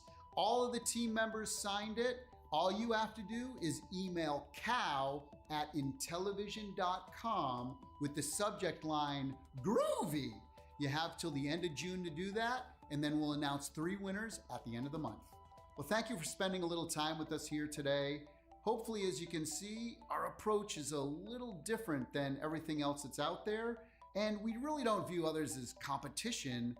What we're doing, we view as complementary to what the video game industry is doing. It's such an exciting time to be in the industry, to be a fan of the industry, and we are fans of the video game industry. And you know, if there's something that you've seen here today that might be of interest, or maybe you're a developer who wants to make some games for us, maybe you want to place a pre-order, please go to Intellivision.com. We want to hear from you.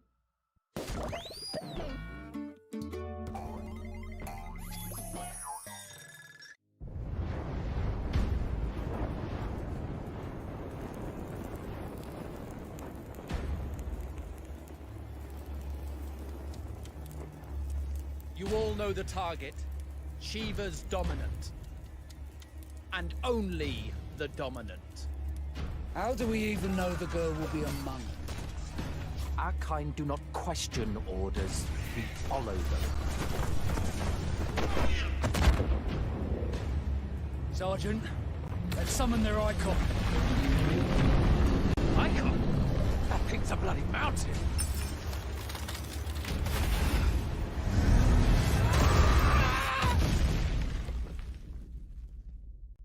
Our foe will not relinquish their mother crystal easily. This will be a bitter fight. You should not be out of doors.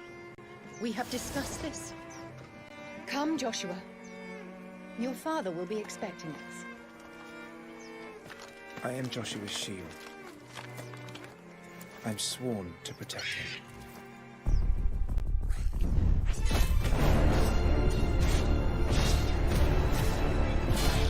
What do you mean you refuse? Did you not pledge your sword to our cause?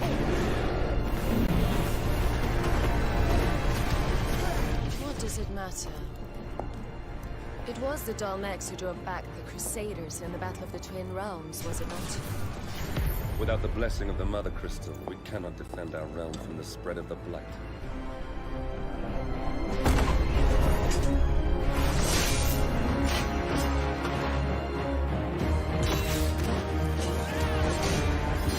So I sit in the Dragoons. Imperial Vipers. Do they really mean to invade us?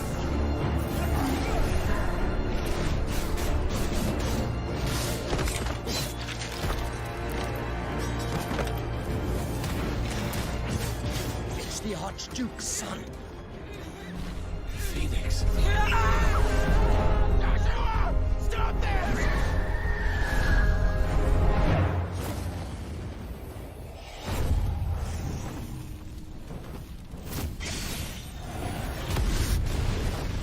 Second icon of fire. But that's impossible.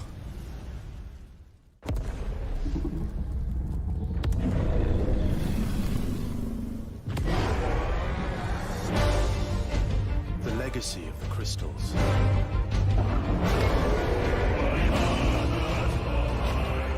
Has shaped our history.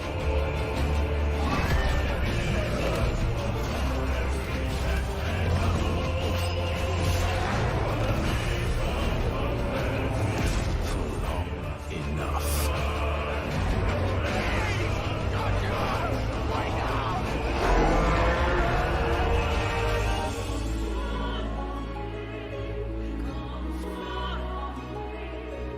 I'll kill you. If it's the last thing I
Hello, Forza fans. The wait is finally over. All the speculation finally came to an end yesterday at the Xbox and Bethesda Game Showcase when Playground Games announced Forza Horizon 5. That's right. The Horizon Festival is headed to beautiful, diverse Mexico for the 5th title in the series. You'll get to explore an epic, ever-evolving, vibrant open-world landscape full of cacti, volcanoes, tropical storms, dust storms, and hundreds of the world's greatest cars. Forza Horizon 5 is available on November 9th, and you can play it day one on Xbox Game Pass. Your ultimate Horizon adventure awaits, so let's go. Today I'm live with Playground Games to talk about yesterday's Forza Horizon 5 announcement. Then we're going to be taking a closer look at breathtaking open-world festival location Mexico. After that, we're going to talk about the artistic detail that went into recreating the country's unique landscapes. We'll also get the scoop on some of the game's new features. And before we wrap the show, we're happy to answer some questions. So pop them into chat as long as we go, and we'll see if we can get round to a few of them. And beside me today are two of the members responsible, Playground Games Creative Director Mike Brown and Creative Director of Playground Games, not that, is actually the Associate Art Director, Connor Cross. Hello both, how are you? Hey Charlie, super pumped to be here. Yeah, I bet you are. Very exciting. How are you, Connor? Yeah. Brilliant to be here. Yeah, it's been a big old 24 hours for you both, right? Absolutely. Yeah. It's been, barely slept, to be honest. Yeah, that was going to be one of my questions. How do you sleep after something like that? Yeah, I think I was up at about 1:30 last night in the Forza Discord chatting with the fans. Just making sure it all happens. What was the vibes like yesterday when the show was on? Obviously, you knew it was coming up. Did you know when it was going to be on in the show? Did you just have to sit there and wait? It's actually super secretive. Well, we won't go down that route then. Very, very few people know the whole show. You basically know your bits, and you get feedback on your bits, whereas we're doing different proposals about what we want to include in it. But you don't know what anyone else is doing.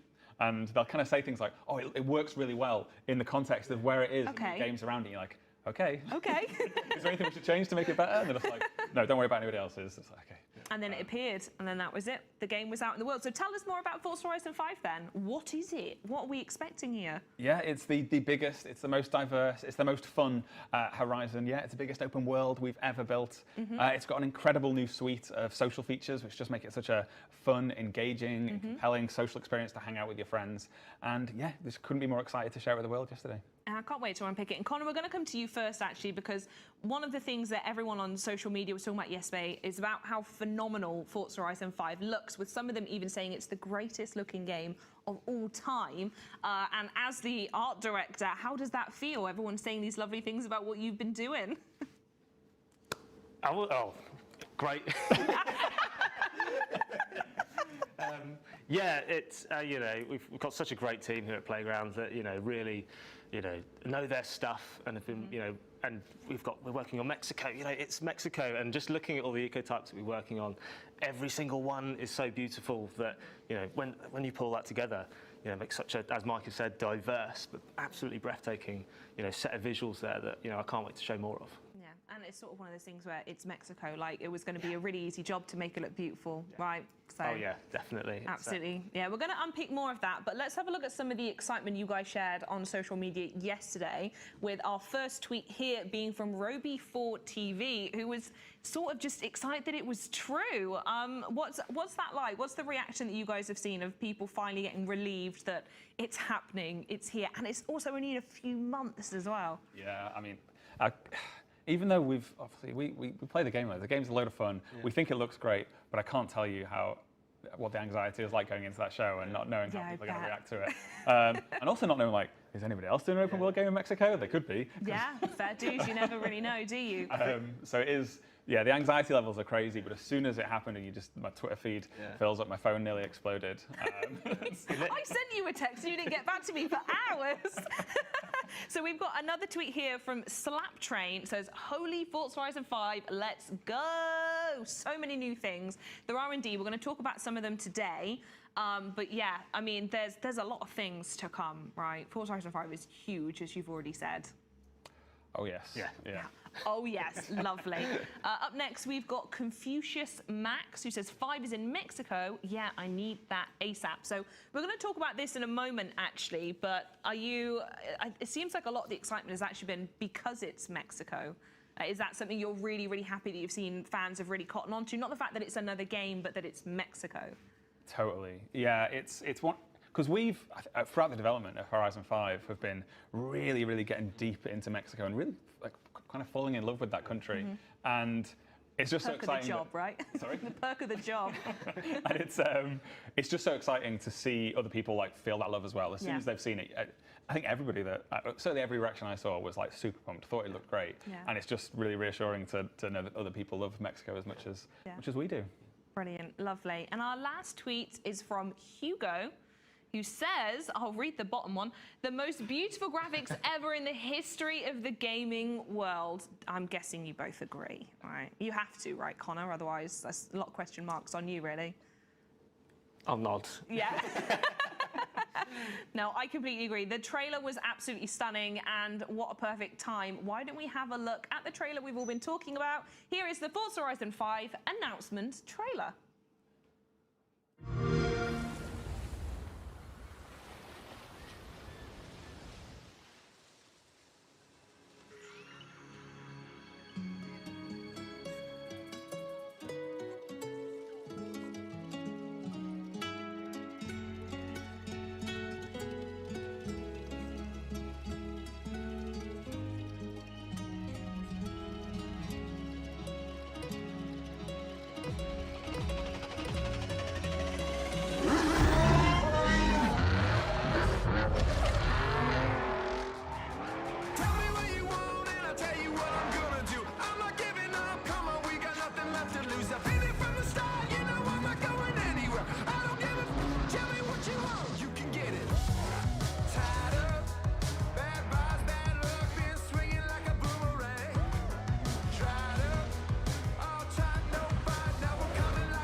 Everybody talk right now. Tell me what you want right now. You could get it. Yeah. Well, you can get it. Yeah. Yeah, you can get it. Tell me what you want and I'll tell you what I'm gonna do. I'm not giving up. Come on, we got nothing left to lose. I've been from the start. You know I'm not going anywhere. I don't give a. Tell me what you want. You can get it. Yeah. Well, you can get it. Yeah. Yeah, you can get it. You can get it. Play it day one with Xbox Game Pass. So obviously the reveal was absolutely awesome. The room I was in alone was screams, jaws hitting the floor, a bit of everything. But I think this clip actually from Forza streamer Ash really kind of sums up how we all feel. Should we take a look? It has to be! Oh my god! Yes, it is! Oh my god! November the 9th! Oh my god! Oh my god! Oh my god! I'm Mike Brown, creative director at Playground Games. Hi! Thank you. That was so fun to watch. The hype is so real. Mike, we're going to go to you first. So fans have been hoping for a new Horizon game, and the fact that it's imminent is even better. The big question really is, and we picked a little bit on it before, but why Mexico? Why are we going to Mexico? Yeah, so it's the question that we deliberate on the most. Like, what location is the Horizon Festival going to go to for each game? We start thinking about it right at the start of development of a new Horizon title, and we spend a really long time making that call. Oh, I can imagine it's not the quickest decision you'll ever make, really. Well, it has all these kind of trickle-down effects for the rest of the game, like the cars that you'll pick, the type of racing that you do, the type of music that you go with. So it has really far-reaching ramifications. So you need to make sure you make the absolute right decision. Right from the start, we knew that we wanted to make the biggest Horizon ever. And you don't get that far down that path before you realize there's no point making the biggest ever unless it's also the most diverse, because otherwise you're just adding more of the same. Mexico is a country which is almost like the whole world in one country. It's just got snowy mountains, epic canyons, beautiful historic cities, stunning coastlines, jungles, rolling hills, farmland, multiple different types of desert. It just has everything. And then you add on top of that the fact that it has this culture that's known and loved all around the world, the art, the music, the people. There just couldn't be a more exciting option for the Horizon Festival than Mexico. Yeah, I can't. Just the image of like cars bombing around it as well. And you saw how diverse it was from the trailer. So we're going to move over into the art stuff now. And we saw some game footage from the demo during the Xbox and Bethesda showcase yesterday. So I want to get into some of that and talk about how incredibly good it looks. So Connor, from your point of view, what improvements do we see from ray tracing in Forza Horizon 5? So we have ray tracing in Forza Vista, and ray tracing is basically the closest or the next step to complete photorealism. It's a way in which light is calculated and reflections are calculated that is pretty much, you might as well be there looking at it. Yeah. You know, if you look there, you can see the fin as the Project One, even the letters reflected perfectly, the same resolution and everything. So yeah, it's you know. I can't wait for everyone to go check out all their favourite cars and their setups in ray tracing. It's going to be amazing. And having spent time talking to some of the community that takes so many pictures in Horizon, it feels like that is going to be a mode for them to really dive into. But also on the trailer, you mentioned how diverse it is. We saw a rainforest that was in there as well. And I don't know if it's the UK weather at the moment being so hot, but you can actually feel the humidity in that clip. How did you do that? You know, as with everything, we looked at tons and tons of reference, and you know, we really want to be as true to that place as possible to make it feel like you're really there. And you know, you're absolutely correct. It's super humid, and the way we did that is by introducing lots of volumetric light, which is a great big volume of basically particles that light scatters through and reacts in the way that humid and fog and all that stuff would. Yeah. So it allows you to have all these glorious God rays from all the sun coming through. And I love the word God ray. That sounds cool. That does. And all the light diffusion, to get a bit more technical. It's close to how that would work in real life as well. That was one of the things I really enjoyed from the trailer. Actually, was that you would see an image that looked like it was just a picture, but then you would actually sort of like cheekily, the gameplay would then come in off the corner of it, and it was just this like clout image of the game actually looks this good. But I'm going to test you now, actually, Connor. So of all of the beautiful greenery that we do see in the game, I want to ask you, if you've done your research, how many needles are there actually on a cactus? On the Choya cactus, so I know the actual number. Okay. Do you know it, Mike? I have been told the number. I don't know if I can recall it right now. Okay. Yeah. So I'm not going to give the actual number out because there's probably bragging rights on Twitter or something. For the one person that doesn't actually go and count. Someone will do it after this now, yeah. But do you want to take a stab? Do you want to take a guess? I mean, I absolutely have no clue, but a number that feels big to me, I'm going to consider a couple hundred, maybe 1,000 at a push or something. That's a lot. I mean, I was, my immediate reaction when I was, told the exact number from our great foliage team was, no chance. Right. But there is 42,000, and give or take, wow, each of those Choya cactus. Yeah, they are all, each Choya cactus itself is unique, so it's not exactly 42,000. No, it's exact. Give or take a couple thousand, it's fine. Wow, okay. And I mean, talking about cactus and looking at this clip here, the desert is significantly greener than at least what I thought it was going to be. Is this a feature of Mexico that you've brought into the game? Definitely. Like I've said, we try to be as true and honest to the location as possible. We've got several different deserts for all of you desert nuts out there. So we've got your community as well, sir. We've got your classic sand dune desert, and then we've got the Baja type desert you've seen there that is lush. We actually call it the living desert in game. Okay. And what you're looking at there is actually in the wet season, which is summer, where everything's in full bloom. You get the pink flowers come out, the San Verbana, all the Encelia flowers are out as well. It's great because it's everyone's preconceived idea of a desert. It's just rolling sand and barren. Sand dunes, and it's just dismal, and you're looking for water everywhere you go. But that's not what that looks like. Wow. There's you can find little oases hidden around here with palm trees, and it's yeah, there's absolute ton of it to go and explore as well. So.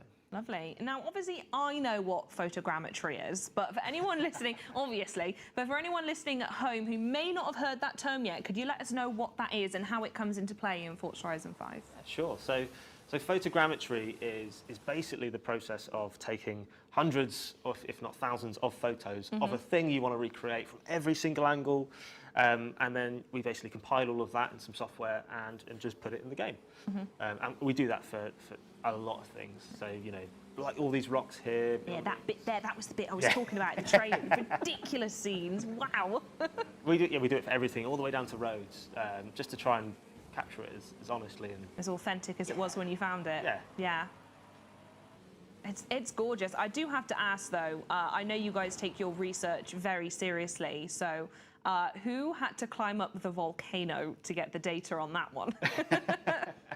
So we've got a brilliant team of photographers actually, and we even got some help from some Mexican photographers as well that took that team to some great spots and even provided what would be the best most honest representation of that area, and they do all the photogrammetry, they take all the stuff back, they distribute all the reference to the team.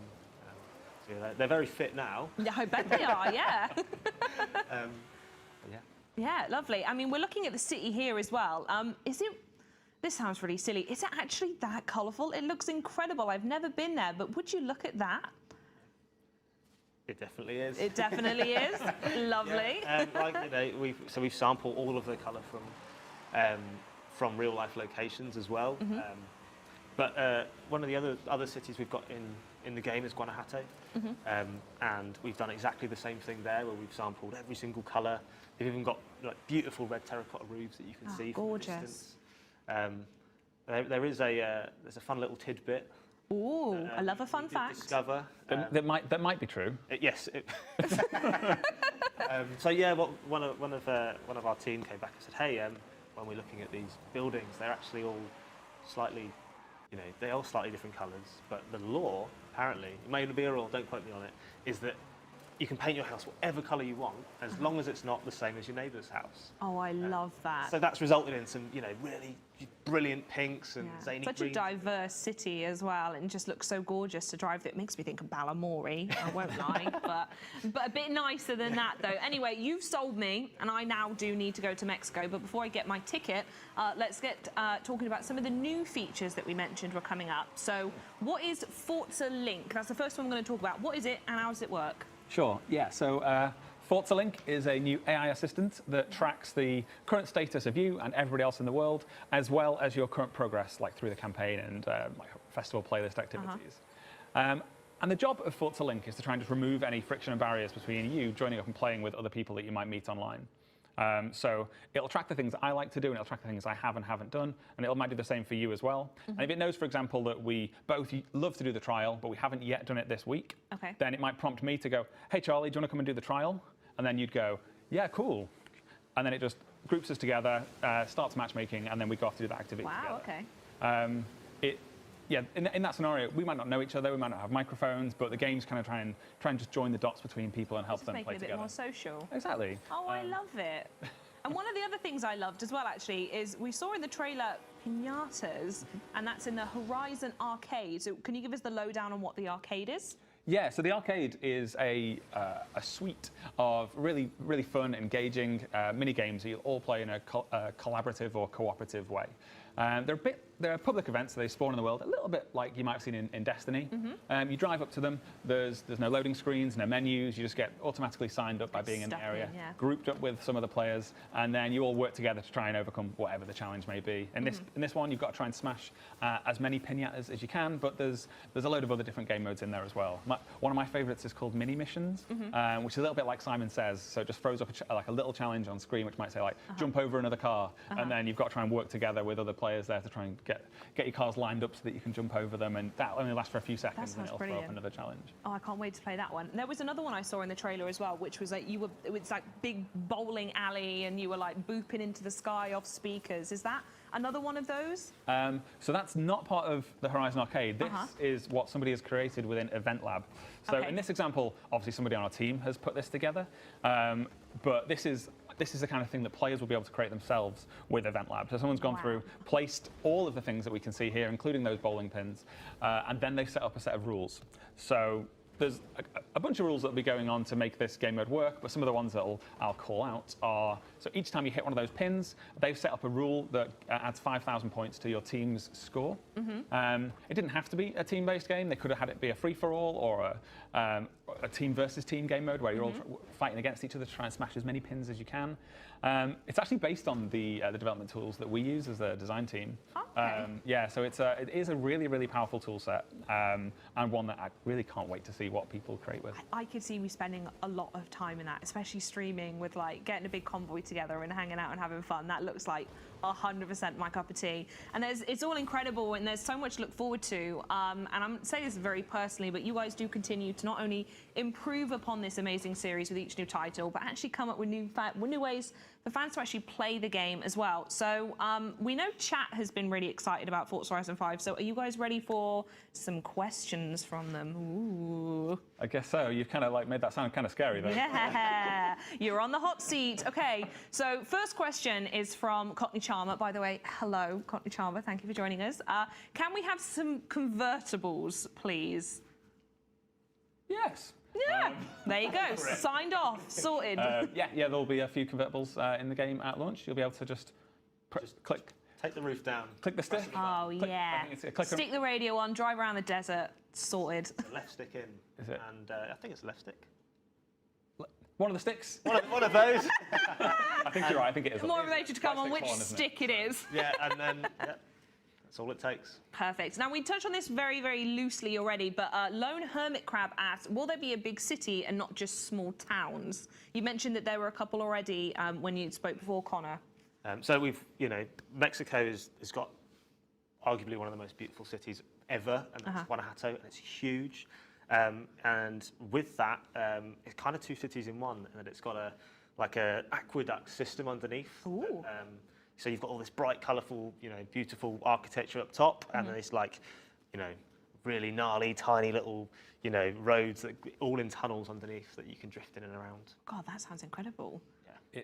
It's weird how, as we're building Horizon games, you find that if the city existed before cars, it tends to be really, really good for driving. Whereas modern cities are all grid-based, right? Which don't make for the best driving experience. Whereas Guanajuato, every road is curving, banking, dipping underneath another road. It's just it's got this incredible organic road network, which just, if you were designing it from scratch, just out of your imagination, you probably wouldn't come up with a city that was this. That sounds brilliant. Yeah. That sounds really, really fun. Yeah. Ray has also in chat has asked, every Horizon game has incorporated parts of the car culture present in its IRL setting. What elements of Mexican car culture are you bringing to Horizon 5? Great question, by the way. It is a great question. We're not actually in a position to talk about cars too much at the moment because we're still landing the final car list. But I will say that, it's a thing that we really take pride in. In all of our games, we really want to capture that local car culture, and that's absolutely true for Mexico as well. I think I'm going to hold off on this one, actually, and say we'll closer to launch, we'll really go deep on this, but just for now, we'll No, I love that. Simply knowing, you mentioned before the culture of Mexico as a whole is very much a character in the game. So hearing more about that is obviously ideal. Danny88 has asked a question very close to my heart. Is there a drag race in the game?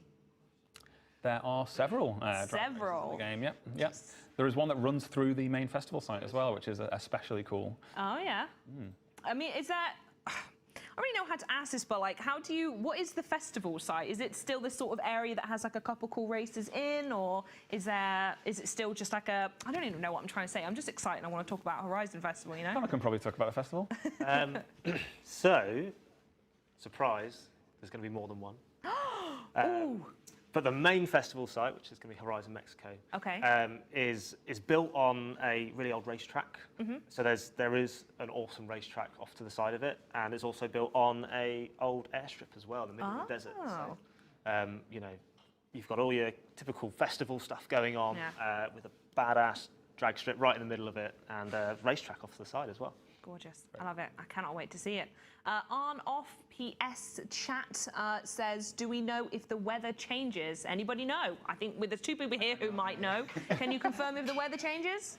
the weather does change, Wait, there we go. and it is local as well this time. Oh. So you can be at one side of the map, and you can see a storm kicking off, and you can drive all the way over there. And You could do storm chasing? Yeah, you can do that. Love it. We've even got sandstorm, so that was a tropical. We can do tropical storm, so you can do it. You can drive into a tropical storm, and you can go inside that thing, and there'll be loads of leaves flying off trees and everything going crazy. And then you could probably leave that and see a sandstorm on the other side of the map and go drive straight into that thing. Wow. You've got the gaming chair. Interesting things about Mexico and the way it presents challenges for us with seasonality is that because it's a massive country and it has really huge elevation changes, you find that you can almost have different climates at the same time in the same season. Imagine. So in winter, which is the dry season, on top of the volcano, it's covered in snow. You can get blizzards. Oh, wow. But it's the dry season, so you go down to the beach. It's blazing hot. So you can actually be in a blizzard, drive down the side of the volcano, arrive at the coast, and it'd be blazing hot. And sunburn. Yeah. Wow, amazing. I definitely would be. No, I fully would be burned. DJ Customs in chat. Lesser question, just says can't wait to drift tap cactus. I mean, fair dues. I mean, one of the things I did want to know is that, again, don't comment on this if you can't, but one of the things I suffer with hugely in Horizon is hitting all the trees. So will the cactuses move out the way when I hit them, or are there some rigid ones in there? You can smash all the cactus. Yes. You can drift tap as many as you want, and there are hundreds. I'm afraid it would actually sideswipe if it smashes. Oh. Drift tap is only for immovable objects. There you go. Don't need to get technical. Sorry, but now you know, and now we all know. Green Machines asks, will there be any animals? And also, second question, will there be seasons? We spoke a little bit about the seasons already. So yes, there will be animals. We saw flamingos in the. Are these demo. smart animals, by the way, in the way that the sheep moved out the way? Will the flamingos move? Actually, yeah, they're smarter this time round. So Ooh, that sounds like a challenge. That does. So we've got wild dogs. Anyone who's been to Mexico will know there's wild dogs that you can see everywhere, and now they'll be sleeping on porches or sleeping out around, and you can rudely disturb them and chase them around to your heart's content. We've got donkeys, goats, flamingos, as Mike said, that people have seen in the gameplay reveal. There's some birds, parrots, that sort of stuff. Lovely. Chrome Finance says, again, not really a question, just we want long highways like Autobahn. Is that something that's featured in the Mexican? Yeah. It's, as we say, it's the largest map ever, and it does have a big highway that runs kind of corner to corner. So it's probably, wow. I haven't measured it, but I imagine it must be the longest. It's got to be, yeah. It's got to be the longest highway we've ever had. Yeah. In comparison to an English motorway that feels like it stretches for years. Yes. Yes. Perfect. And last but not least, Wolfgang 302 asks, what is new in customization? Oh wow, Wolfgang, that is there's a big answer for that one. That's a big old question. Yeah, right? there's no doubt will I certainly forget some of the options here. So for car customization, there are over 100 new rims, over 100 new visual upgrade parts, thousands of performance upgrades. Socioeconomic. You can also paint your brake calipers, social which gymnastics is a thing that people have been clamoring for a number of years. Before they get a chance to participate in this and I panel, did say once that we'll add that to Forza Horizon 4, and then not add it for by and large. And I think the work so, but this time it exists. This time it's real. I promised it after we've made it rather than before. Mental gymnastics, socioeconomic gymnastics. We've also added a ton of new character customization options. So you can customize your hairstyle, hair color. You can choose prosthetic limbs. You can set your pronoun. You can choose your voice. So there's much more options when you're customizing how you appear in the game, as well as how your car appears. To belong, in the space, and sort of hearing, what Layla's speaking to of a cohort, right, that treats each other as default, and where are we going to go now together collectively? The program, Jim's putting in place, right, with the endowment honoring Lawson, where there's going to be cohorts of Black and Indigenous people, right, growing together, and the work that Susanna you've been doing since before it was cool. Okay. You were changing games, making that dollar out of 15 cents before all of us. All of that work, and with the support of corporations like Take-Two, right, is enabling us to move a generation forward. Specifically with GGP, we have a scholars program in partnership with Take-Two. Some go to USC, many go on to participate in Games for Change, and many have been girls who made games. And that's where we find ourselves intersecting, is at that college point of how do we take them towards professionalization? And then we hope to carry them through into employment, into being experts, right? Because that's the real challenge when you try to discover people. You don't want just to be entering, you want experts, right? And if things are going to really change, like this discussion, you need owners, right? Layla, owner. Susanna, owner. Jim, owner. All of you, owners of facets of your business, right? That is where we become the batter, not the frosting, right? Where the change is, more than we can count, 2%, 3%, 1%. We aren't even the ones counting, right? We're still being counted, right? Until you're doing the counting, nothing has changed, right? I don't need to ask, how many young ladies are in Girls Make Games? You're like, all of them, right? What is the gender balance of Games for Change? I don't know, all of it, right? These sort of systemic changes, like that is the work I think we all share. I think it's why we all made time today, right? I've been to every E3. I was a booth boy when I started, and I'm still here, right? 25, 26 years later, haven't missed one yet. So I hope that someone out there sees this and begins their path, right? And this is additive, that's why we're all here. I appreciate that. Yes, exactly what you're saying. There's so much more that all of us can be doing. The accountability piece is really very important, Gordon. Thank you for bringing that up. I just want to lay this out there to all our panelists. What can corporations do to really set themselves up for success in the near future and grabbing this new talent, this talent out there that we need to capture to help us build better, more relevant, engaging video games? What can corporations do?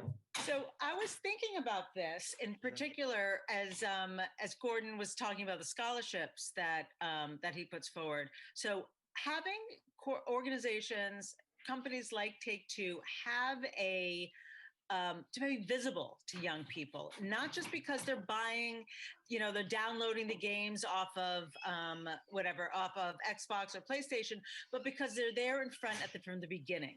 And so Take-Two has been part of our challenge since the beginning, offering scholarships to our grand prize winners. And I can tell you that that's a motivator for kids to participate, not just because there's a scholarship at the end, but it's because Take-Two is part of it. Like, it made us cool. Right. And I think it's that relationship at that young of an age that makes a connection for people. Is like, yeah, they want to hear what I have to say. Right. Like, they're here because this program exists and because I'm interested in doing it. And I think that kind of relationship with these kids, whether they're mentoring and coming into a classroom, they're volunteering at a game jam or judging games at the end of the competition, they're involved. And I think that it really has an impact on young kids' lives. Yes, I love that. I just want to add to what Suzanne's saying. I think that, and something that, we're talking about Take-Two, and thank you for having us, is making the success of Black people, of women, of queer people, of indigenous people, neurodiverse people, a business goal. Plain and simple, the same way that the consumption, right, of content, right, get some downloadable skins, buy some NBA 2K, right, that's a business goal around which the business is aligned. And I feel as though if the expertise of women, Black people, neurodiverse, other populations was a business goal, then that would be the change. It'd be that simple. Like, oh, our business is more successful if there is more of this, right? And that's about people being of value versus just being valuable, which are two different things. There's lots of exceptional people, right, who are of value in spite of their circumstances. They're valuable, right? There's a difference between saying you're of value and that's a business goal in itself. And I think that's the real change, because it used to be, just real talk, it used to be about exceptionalism, right? and be like, oh, you're able to thrive under this duress, right? Isn't that cool? Versus, right, you are actually who we are, so we are going to cultivate you. That's who we are year round. That's what we look like, what we sound like, right? Who we are, right? And so as the lever moves more towards that, right? The same way, like, I have biases. I attended Harvard College, so I'm of value, right? There's value in that, right? I'm treated that way in some circles. If the same lens was put onto women, onto brown people, Black people, queer people, then there'd be no, as the kids say, no cap on the change that could take place. Right. Right. And that just speaks to being deliberate with our diversity, inclusion, equity practices. Corporations really have to take that accountability and, like you said, do what's right in that spectrum, in that conversation, looking at value from different sources and kind of recalibrating our minds to that. But like you guys have said, it takes time. It takes starting earlier in the pipeline. I love that you just call that out. What other things can corporations do that are just different than what we've been doing in the past, perhaps? What would you recommend? I would even add to what Gordon just said, the looking at this challenge. And so as the lever moves more towards that, of value versus just being valuable.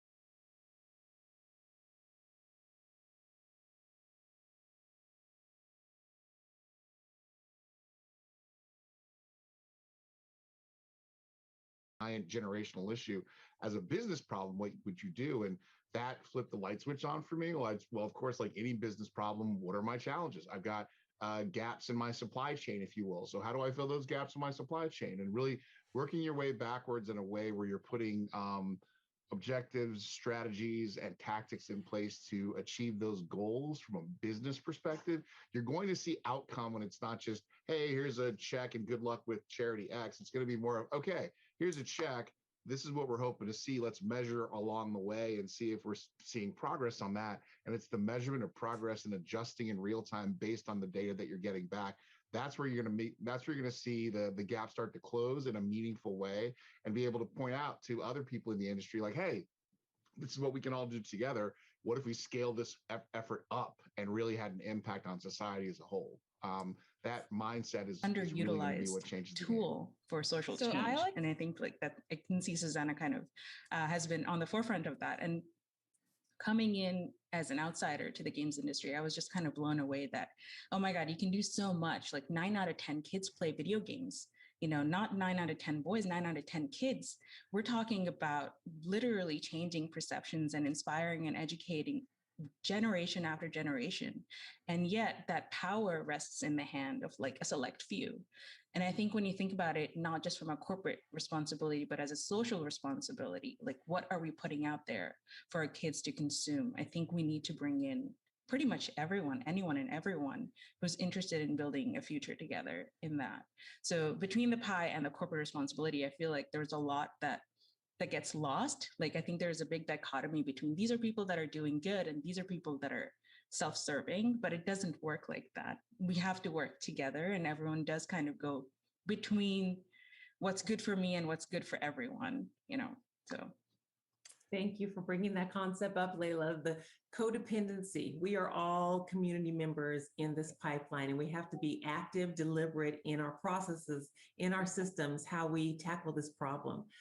Before we end this conversation, there's tons of questions that we have that we want to ask you. So I'm going to pause right now and give our esteemed questionnaires a chance to ask their questions that are top of mind related to our conversation today.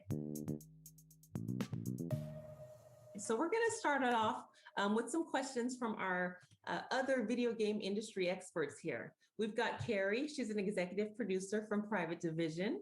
We also have Vanetta, who's a director of talent acquisition with Take-Two. And Nir, he's the head of mobile for Take-Two. So go ahead and fire it away. Awesome. Thank you, Tony. The first question is for Layla, but certainly open to having the rest of our panelists answer the question. But at the beginning of your career, did you ever imagine being a leader within an industry that is predominantly male dominated? And what is your advice for other young women that are interested in taking a similar path to where you are today? Thank you, Juanetta. I don't think I really envisioned being in a male-dominated industry, although I did envision being in a male-dominated world, because I grew up in the Middle East and I was painfully aware of being a girl, and how my life was going to turn out to be different from my male peers or my brothers or my cousins or any of that. I was fortunate that my parents were very supportive and they wanted me to pursue whatever dream I wanted. But I think having that mindset and coming from a world that was very much male dominated already prepared me for, hey, whatever I end up doing, there's going to be more boys or men than me. I think the piece of advice that I would really give girls is to honestly not think about your gender when you think about what you want to pursue, because it's all about you specifically. You might end up liking things that people, even your age, your geographic location, your educational background, or your family might not have heard of or even thought of. And that is all the things that I ended up doing were things that didn't match anything that I had seen in my own environment, but I just kind of pursued what I wanted to. And then two is to kind of use a very selective hearing. I think you have to kind of develop selective hearing, listen to the people that care about you, that love you, and encourage you in being more of who you are, and diminish the voices of people who say you can't do things because it's never been done, or that's not how it is, or that's not how the world works. The way the world works is based on the world that we build, and we're continually building a new world. So it doesn't matter how things are done now, they're going to be done a different way as you grow up, and you can be part of building that world. So those would be like my two pieces of advice for girls, is to just pursue what you want and, develop selective hearing. All right. My question is for Susanna, but also open to anyone else who would like to answer. And I think Gordon kind of hit it earlier when he said that, most of us didn't have a lot of examples or opportunities. I'm in that boat. I didn't have any programs and anyone telling me that I could do this, and definitely had to, not necessarily an accident, but really had to work in a different way, harder than most. So my question, Susanna, for you is, could you share an example of how your program has impacted someone that has participated, or, a few people? Sure. So as I said, our program is 6 years old in New York City. We're a bit younger in the other cities that we're operating in, and there are opportunities now that kids all over the country can participate.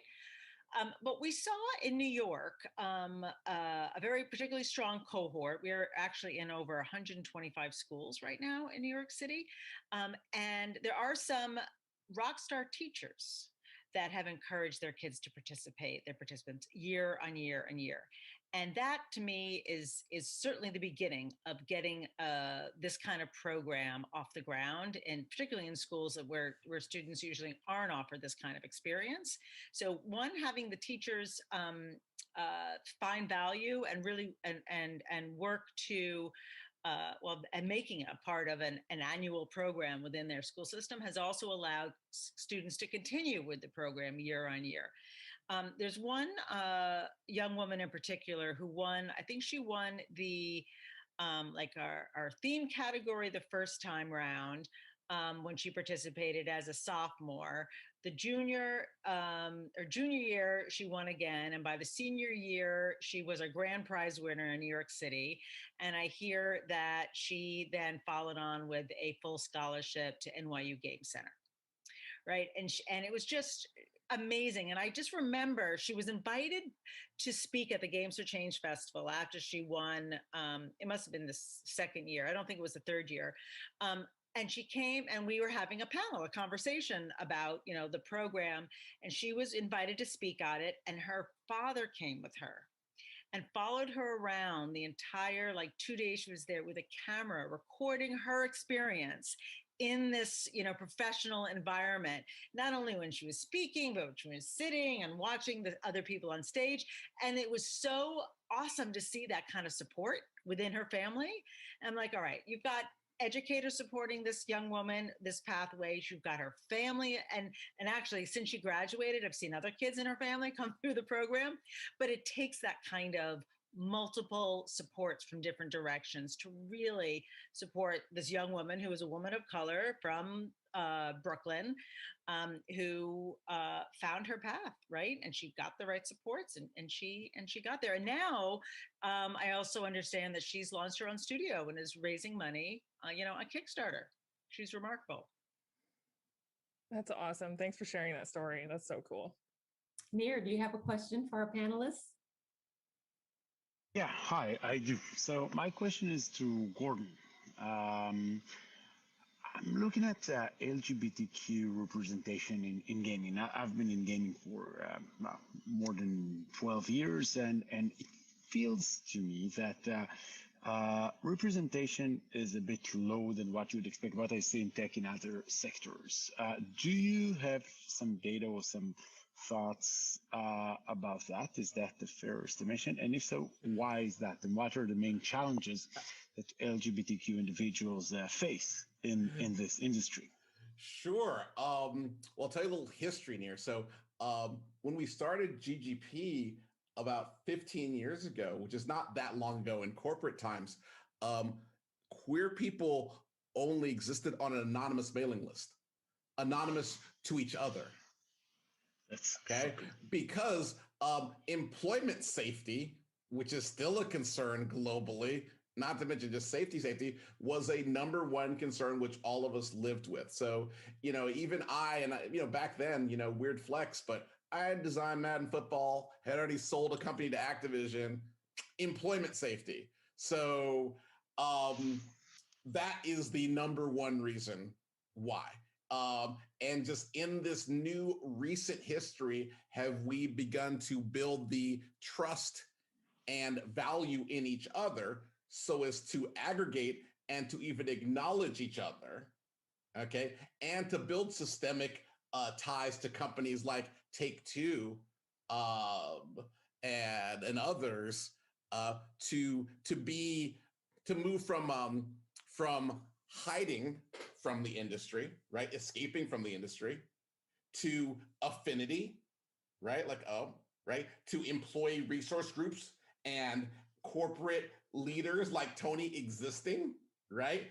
And we're moving closer to being a business resource. And so in other technology areas, that path is further along, where it is like to say in the batter, that the queer identity is of value, and there's customers, there's of course creators, there's of course business leaders and owners, of all walks. And in the optimum business, you would cultivate, all types of people.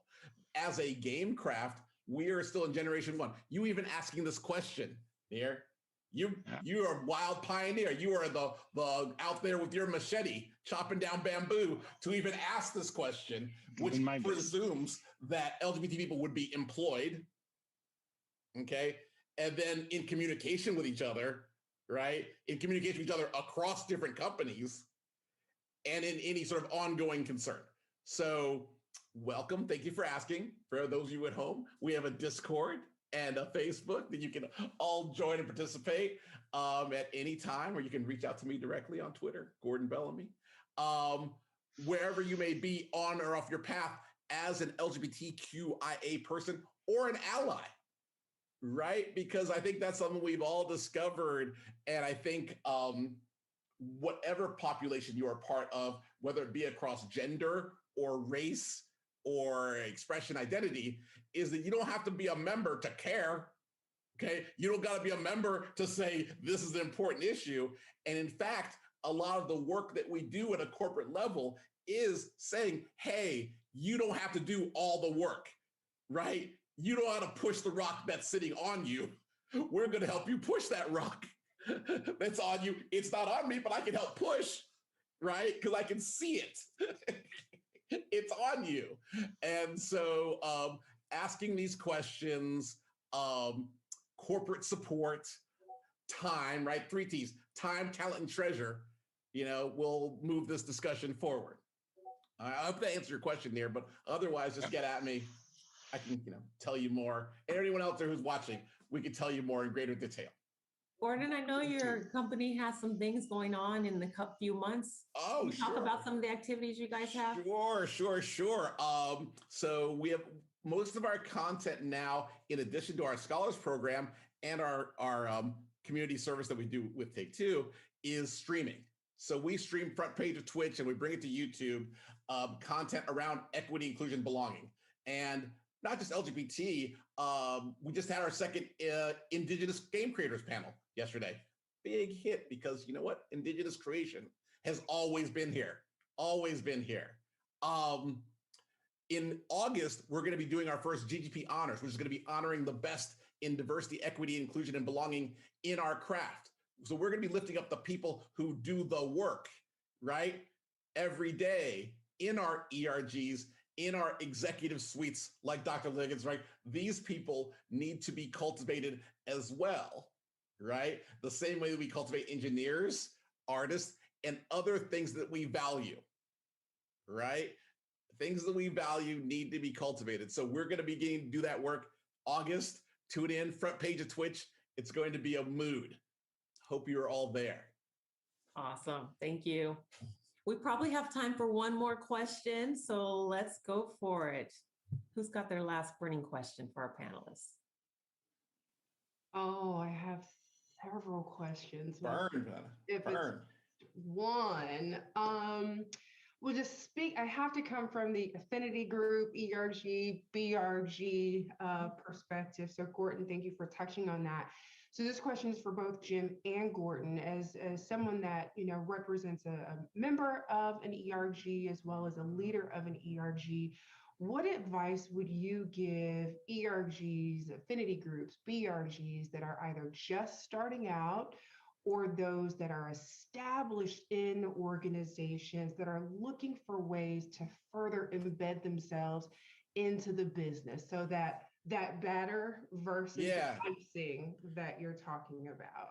Also, I mean, to add to that, I think the something that a few of us have touched on earlier is an old adage from the business world: you can't manage what you can't measure.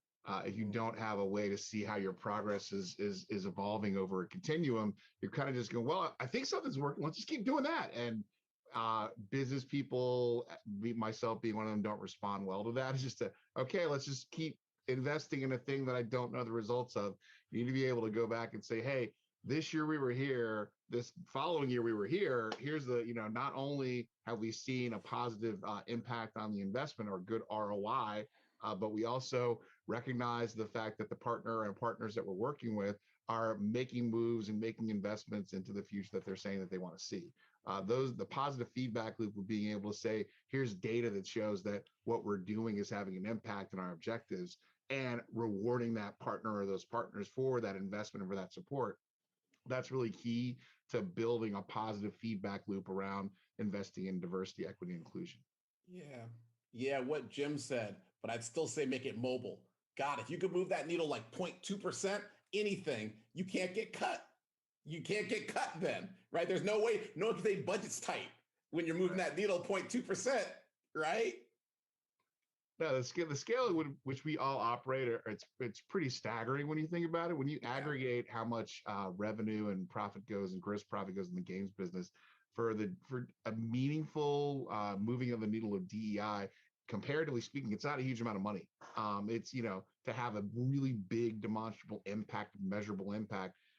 If we aggregate our dollars and really focus on some key objectives, we can really move the needle in a way that's going to, frankly, when you start seeing things work, people get excited. It worked. Let's keep doing it. Let's keep doing it. And it gets bigger and bigger and bigger. And that's why the Lawson Fund is what it is. It's an endowment because we want to see it have an impact in the aggregate over time, over generations, and support students for decades to come. Not just have it be this fiscal year, what can we do? Awesome. Thank you. One more thing, just to let it go, is just keep saying Black out loud. right? Let's get back to Black is beautiful. We've been residing in Black Lives Matter for a long time, and we need to be back to like Black and proud and Black and beautiful. And so your existence, right? And saying it and saying positive outcomes after the word Black is meaningful each and every day that you can do it in your ERG. Mm-hmm. I love that. Thank you. Good question. We've got time for more. What else do we have? All right, I'll go if we have time for more. Layla, how have you been able to actually connect with the people in the community to bring awareness for your programs? Like, how do you actually gather people, to participate, and especially like in the very beginning? Oh my gosh. So the first camp in 2014, we literally like barged into a maker fair with flyers, and we were just going around and being like, you look like you would love video games because you're playing with robots right now. So come to our camp. But I think it's pretty much primarily been word of mouth originally, but then when we ended up partnering with the game studios and game companies, that really helped elevate the program and the PR. I think Susanna touched on that. It's like it actually legitimized us and then kind of made us really cool. Like, hey, you can go make games at these game studios. You can actually make a game at Xbox, PlayStation, Nintendo, Take-Two. You can go into their offices, meet the developers, and make these games. And I think that cool factor has kind of really helped us out.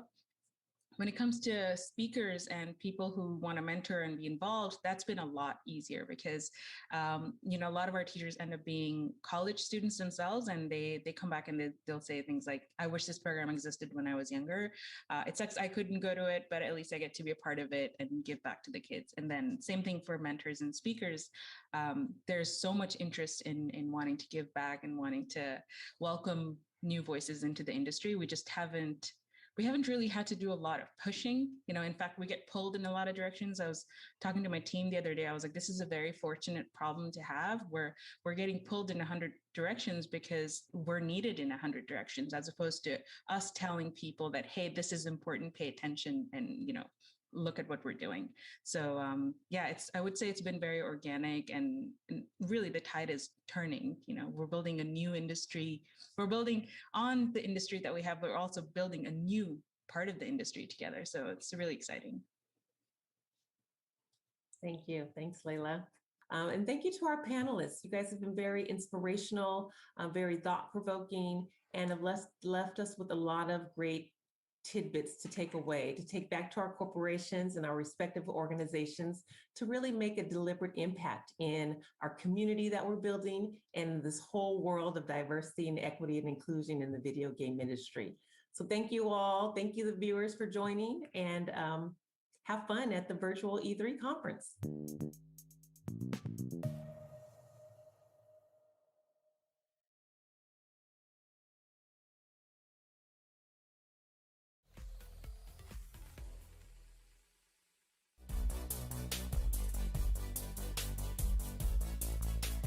I think ever since Mega Man X, I've just loved the sort of 8-bit, 16-bit pixel art style. As an artist, I just kind of fell in love with that aesthetic. Number 1, Mega Man X, favorite game of all time. Whenever somebody asks me the deserted on an island question, Mega Man X is the game. I would say Tomb Raider. Lara Croft is the reason why I started to become really adventurous in my own life and wanted to be as intelligent and curious and brave as her. Grand Theft Auto San Andreas. I feel like that was the first video game that I've ever played where I've seen so many Black people in one game and felt like, oh my gosh, my people. You got the Isley Brothers playing on the radio? Like, oh yes, this is where I need to be. Parappa the Rapper on PlayStation. Man, bring that back, PlayStation. Parappa got more bars than half the industry right now. So I recommend that you all go check it out because it's one of my favorites. I think it might be Apex Legends. And I know, the thing you're most excited about is the thing that you've just done.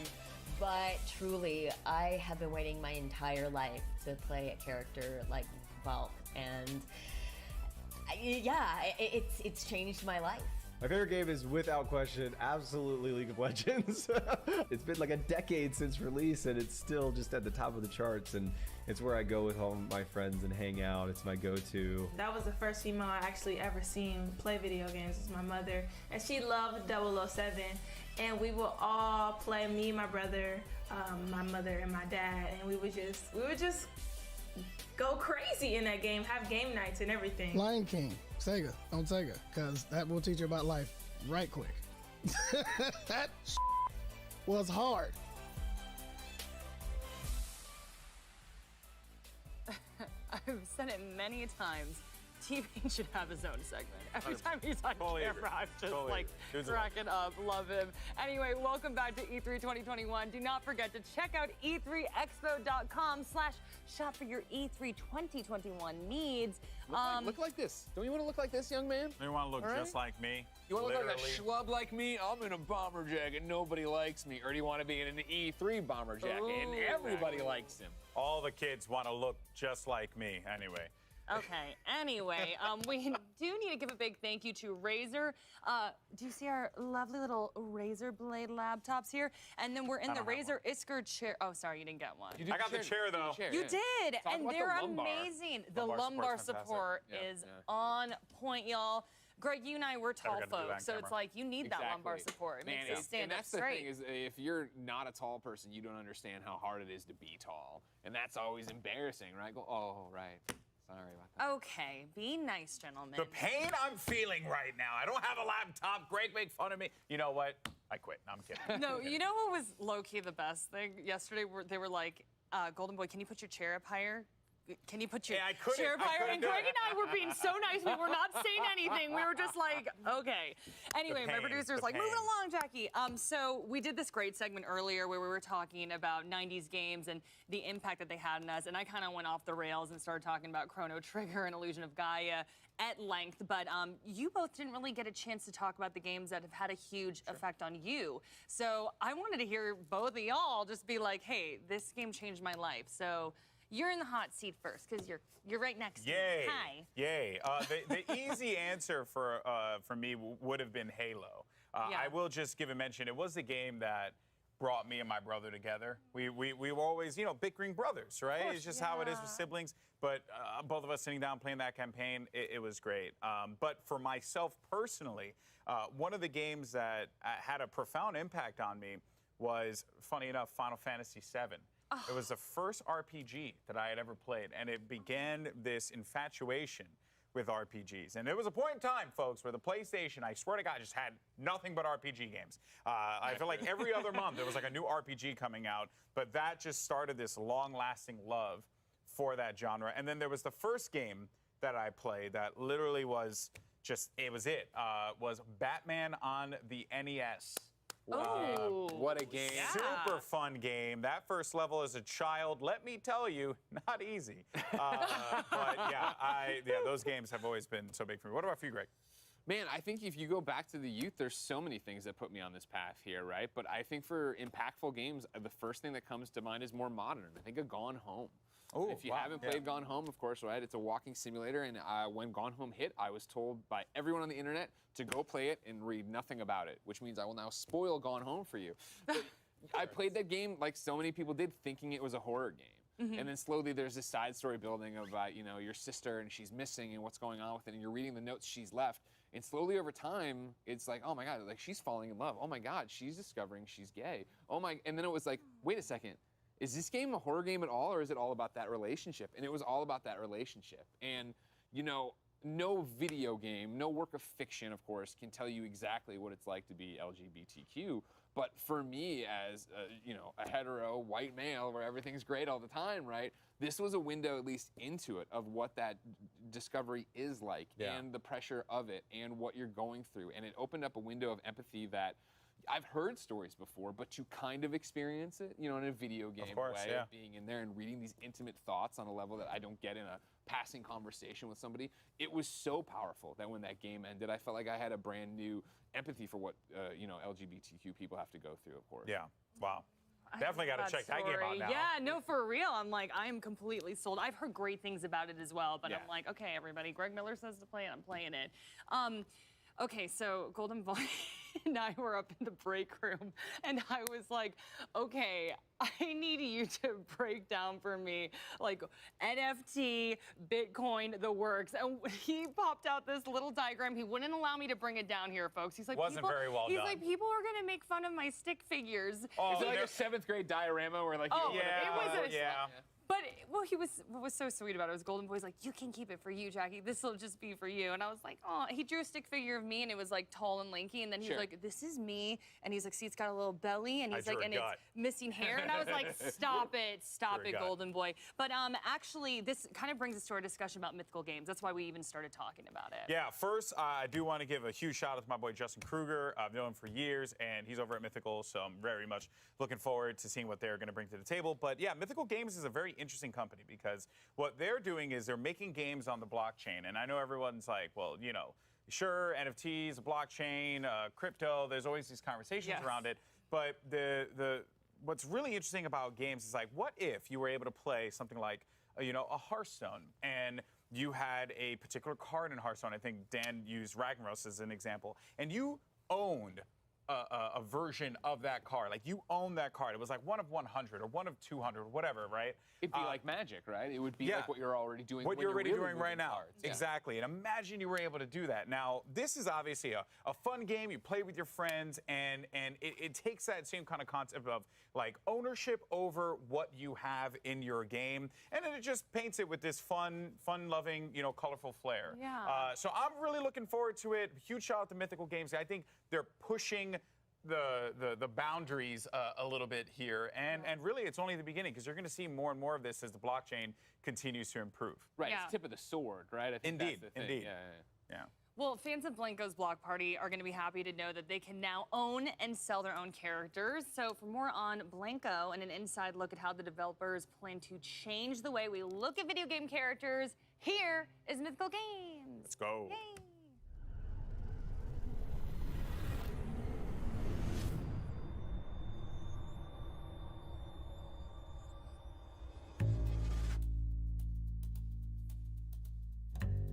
Take one, ABC, common mark.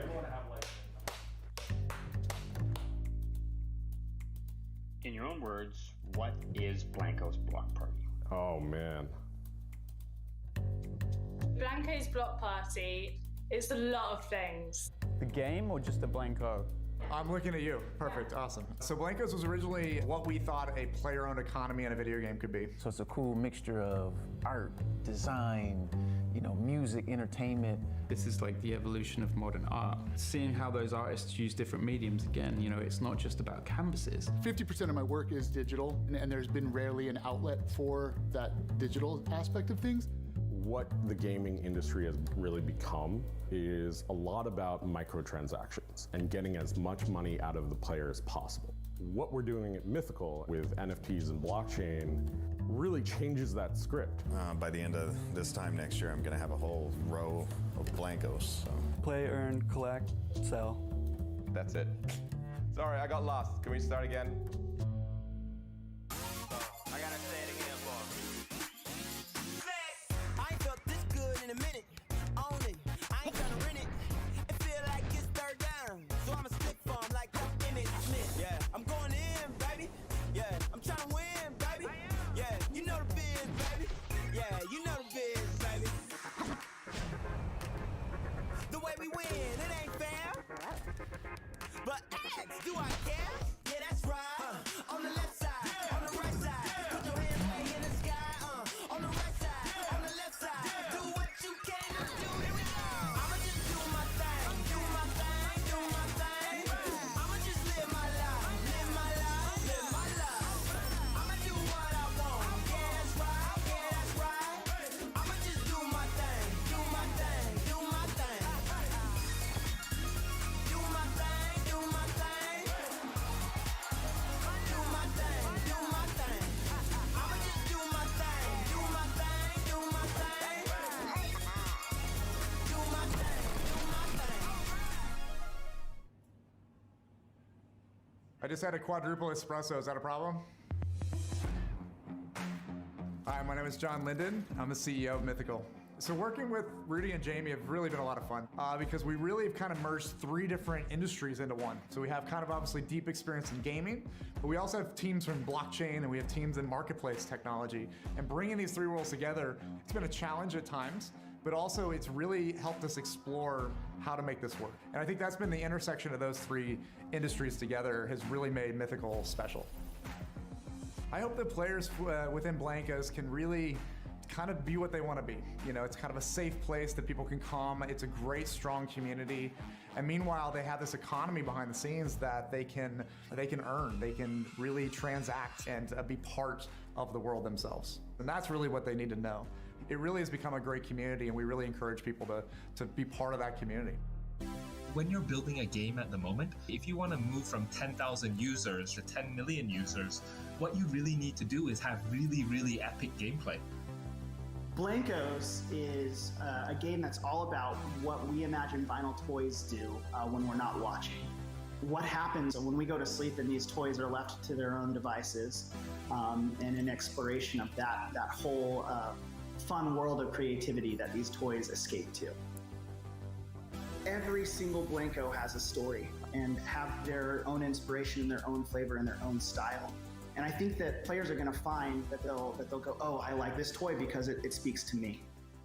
You are playing, building, and collecting. But then outside of that, you are also upgrading and selling. You don't need to understand NFTs or blockchain at all to play Blankos Block Party. All you need to know is how to play a game, and we teach you that. The Junction is an amazing place where the Blankos go to express their creativity. Players are going to have a role in helping to bring that world online. It's just this city full of tons of different designs and colors and patterns. But the point is that you are meeting up with your friends, you're practicing your new skills out together, and then you're jumping into mini parties. Yeah, okay. Players can build their levels using our Blanko build tool. They can make whatever level they want. They can set the terrain, and then they could set the win conditions, and they could set the game type. So you can make this level into a shooter, or you can make this level into a race. There are things that we didn't even think was possible with our level editor that they have been able to do. I've seen levels that recreate a particular science fiction movie that I might not be able to say. I wanted things that felt like beautiful pieces of art. We're just continually adding to this huge library of buildings and houses and vehicles and that kind of stuff. Things that you can throw together into to make your own block party. In the open beta, we've seen over 20,000 block parties. Once they're done playing it, there's a rating system, 1 through 5. So you can really get that feedback from the players. There's over 70,000 NFTs that have already been purchased in our open beta, and we've been seeing just tons and tons of people jump in. Now that NFTs are moving into the mainstream, the most important thing for games, for gaming studios that want to focus on NFTs is to really ensure that their gameplay, their player experience is on par or exceeds anything else in the mainstream market today. We're putting the fun in non-fungible tokens. That's what we're doing. It's going to be really exciting to see the game, the community grow over the next few months. What we're building here with NFTs and blockchain really changes that script, because then it's players that can actually benefit and profit off of all the money they spend. Part of my art exists in the fine art world, and in that world, I could create a painting and sell a painting, and then that painting goes off to a collector, and then I get paid once, right? And then I have no idea, no control over who gets the painting, no idea if 20 people sell it down the road for exponential amount of money. I never see a dime of that. I have no idea what to think. So one of the cool things about NFTs is that smart contract that's locked in, and you're able to just not only track who gets it, but share that profit forever. While one will collect for love, the other side that you want to collect from is also from a perspective of capital appreciation. You know, when we look at the collector world today, vinyl toys are on a tear, right? Just the very fact that Blanco's Block Party created a platform where you could not only collect digital vinyl toys created by epic vinyl toy artists, but at the same time use those vinyl toys to battle other people in games. I truly believe that it's a magic formula for, you know, not only epic capital appreciation on the assets themselves, but also, you know, immense amount of enjoyment in playing the game. Today's gamers are used to having a lot of control over customizing the experience that they have. We've seen that in the trend of games coming out over the last 10 years. Players spend a lot of time online, they spend a lot of time in digital space. That's where they want to express themselves, through skins, through cosmetics, through the things that they buy through games. I think that's where, you know, Blancos really shines and what we can bring to the table, but also where I think NFTs play a huge role, right? Like, because it gives you a chance to really own the world around you, the universe that you're customizing, you're creating. You've got a greater stake in this thing now. Rudy Koch, SVP Business Development. Am I just supposed to say that? Just my name? Title? All right. I'm a big-time collector. I collect vinyl toys. I have a whole wall of them at home. I'm a nerd. We're all nerds. We all collect. I love collecting. I actually started my career in comic books. I collect sneakers. I loved Magic the Gathering. I had hundreds.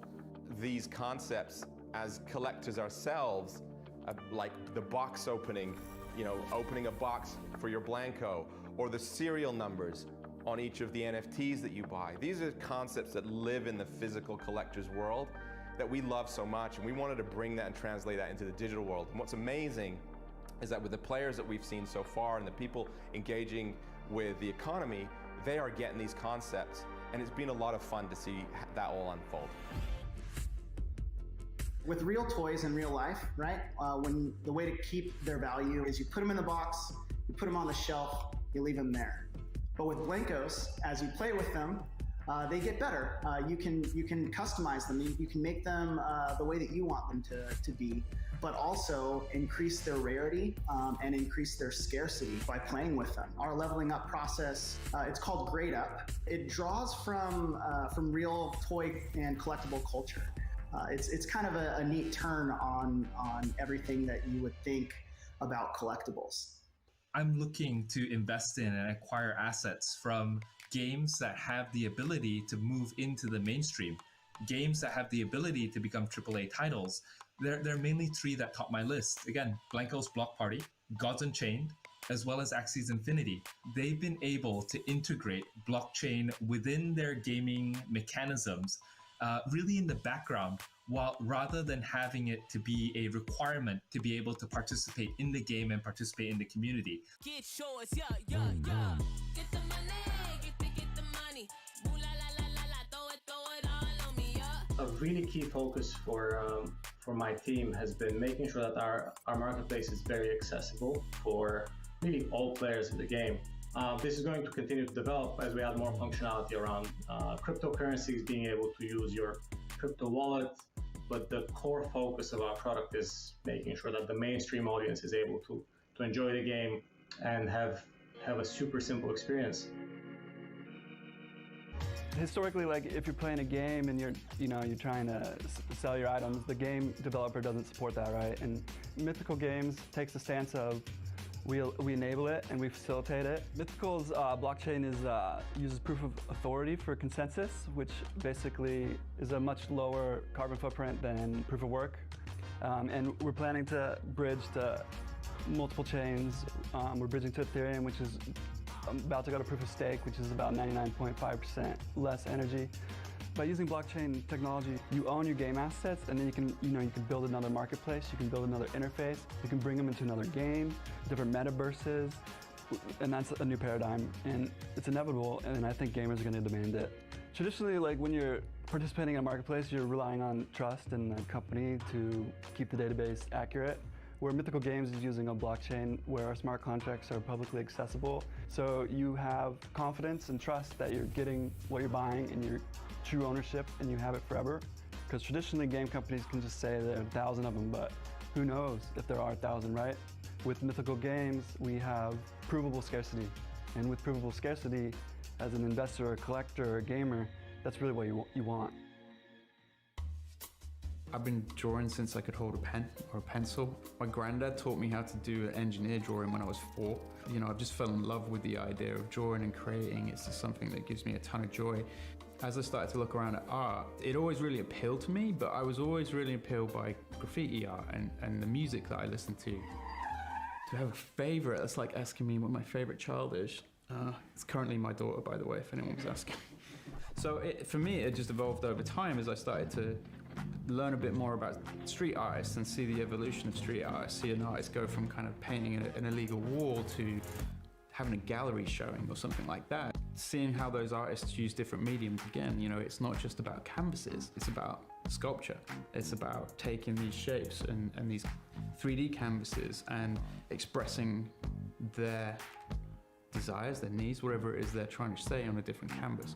We know where we sit now compared to 20 odd years ago when all these artists were still just street artists getting arrested for doing throw-ups on trains. And now, you know, a couple of $1 million at Sotheby's, I'm like, it's pretty cool. Where should our hands be? Just do this. Oh, okay. I'm super excited to talk to you guys about some of the artists that we're bringing into the game, some of the first collaborators, and I think it's appropriate to start with Michael Lau. Michael Lau is a legend in the space. He's definitely known as the godfather of vinyl toys. He has this really awesome quote, which is, all art are toys and all toys are art. And I think like that is perfect for Blankos. And so I think we're really excited to see his style come alive in our realm. 點解想合作？咁其實一路以嚟都好想自己啲 character 可以喐啦，好似可以做一啲 animation 啊或者 game。咁今次真係有機會同一個咁配合到 figure 個 game 合作，所以係好開心。Another artist and designer that we're super excited to talk about is Quix. And what I love about Quix is that one, he's a graffiti artist, but two, he's super hip hop culture. Love his designs, love the samurai. You know, he has this really iconic, like Japanese mech warrior style. So, I think we are all just excited to see that come alive in the Blankos universe. My artwork and the style of toys that I do now are pretty much rooted from the stuff that I've loved since I was a kid. I grew up in the 80s, so I was heavily influenced by a lot of Japanese robot shows. Texas history is like my Mickey Mouse. He represents Japanese robots, hip-hop, and graffiti, all rolled into one character. This brand that we're going to reveal now is near and dear to my heart. I'm actually wearing some sneakers that represent them. I will let my friend Nicole here tee it up. The Marathon Company, from a culture perspective, they've worked with some incredible folks, obviously led by Nipsey Hussle, and we certainly want to honor his memory. Nip was someone before he passed who was already into technology. It's such an honor to be able to carry on his legacy in a sense and bring them into the world of Blankos. One Blanco can be so many different things. A Blanco can be a pattern, it can be a unicorn, it can be so many different characters. We work regularly with Kronk. His skill at being able to create characters, make you commit to those characters, they're believable. And then we have JPK, we have industry legends like James Groman, Nikki Davis, Sarah McBisson, Algron Chamako, Junko Mizuno, Hakata, and Thomas Han. We're not just picking from one person's perspective, which really helps to kind of broaden those cultural references.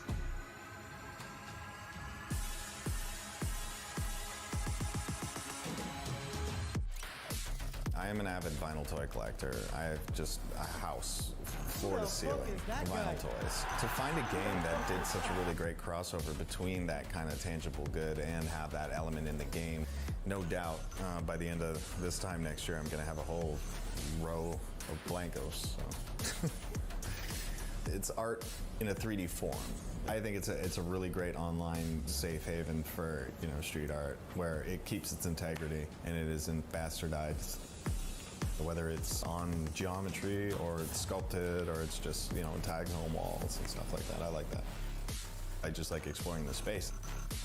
And then you still see this coalescence of cohesion as opposed to a random vomit art exhibit games like Blankos, I think is a really great like bridge between the traditional mediums of creating art, digital art, or street art or stuff like that, and then into the game engine. And that's cool because I mean all the elements that are familiar to the Deadmau5 fan were really well executed in these skins.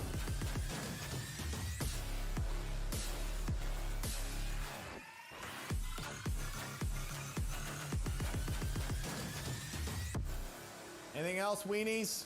In the back?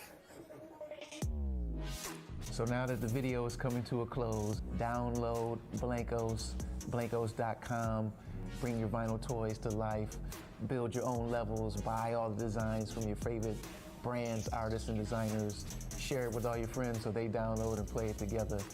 And we look forward to seeing you within the world of Blankos. But wait, we're partnering with the fashion industry's most coveted brands to bring you their style, Blanko style. And our first collab is a name you'll recognize. They're known worldwide for their signature plaids and heritage prints. I'm incredibly excited to announce that Burberry will be partnering with Mythical Games to launch a limited edition Blanko in their game Blanko's Block Party. Pushing boundaries and discovering new ways to innovate with our communities have always been at the heart of what we do as a brand. Being a part of this creative and pioneering community with Mythical Games is an incredible synergy for us and a perfect evolution of our existing engagement with the gaming communities. This partnership presents Burberry's first exploration into the world of NFTs. This opens up a whole new platform of possibilities, and it empowers digital natives and gamers to own a piece of our brand and actively engage and participate with our house codes. We can't wait to embark on this pioneering journey with Mythical Games as we explore the future of digital ownership in gaming, whilst discovering new environments and a myriad of possibilities within this community. All right, you got the last word. Make it count. That's a good question. Here, give me 5 seconds here to think about it. All right, guys, let's cut on the cameras. Thank God. If you're ready to start building, playing, and earning, you can download and join Blanko's Block Party now in early access on PC. Like, share, and subscribe. Also, watch your favorite content creators on Twitch this week for a chance to get an exclusive new Blanko, only available through Twitch. Thank you. Appreciate it. On behalf of all of us at Mythical, thanks for joining. I feel like you nailed it. IGN's Summer of Gaming is powered by Duracell Optimum. All summer long, we're bringing you the game announcements, developer interviews, and all the demos you care about. So get comfortable and get ready to play.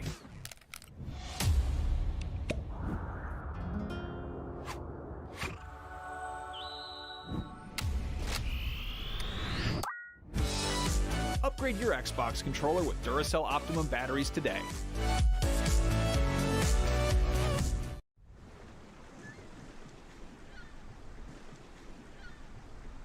Everybody loves watching a speedrun of their favorite game, but what if you got a chance to peek into the mind of the developers behind those games as they watch their hard work get completely destroyed right in front of them? What is happening right now? That's exactly what happens on every episode of Devs React to Speedruns. We invite you to ride along with the developers as they watch, react, and enjoy some of the craziest gameplay by the most skilled speedrunners on the planet. Tune in every Saturday for a brand new episode. If you're not following IGN on social media, what are you waiting for?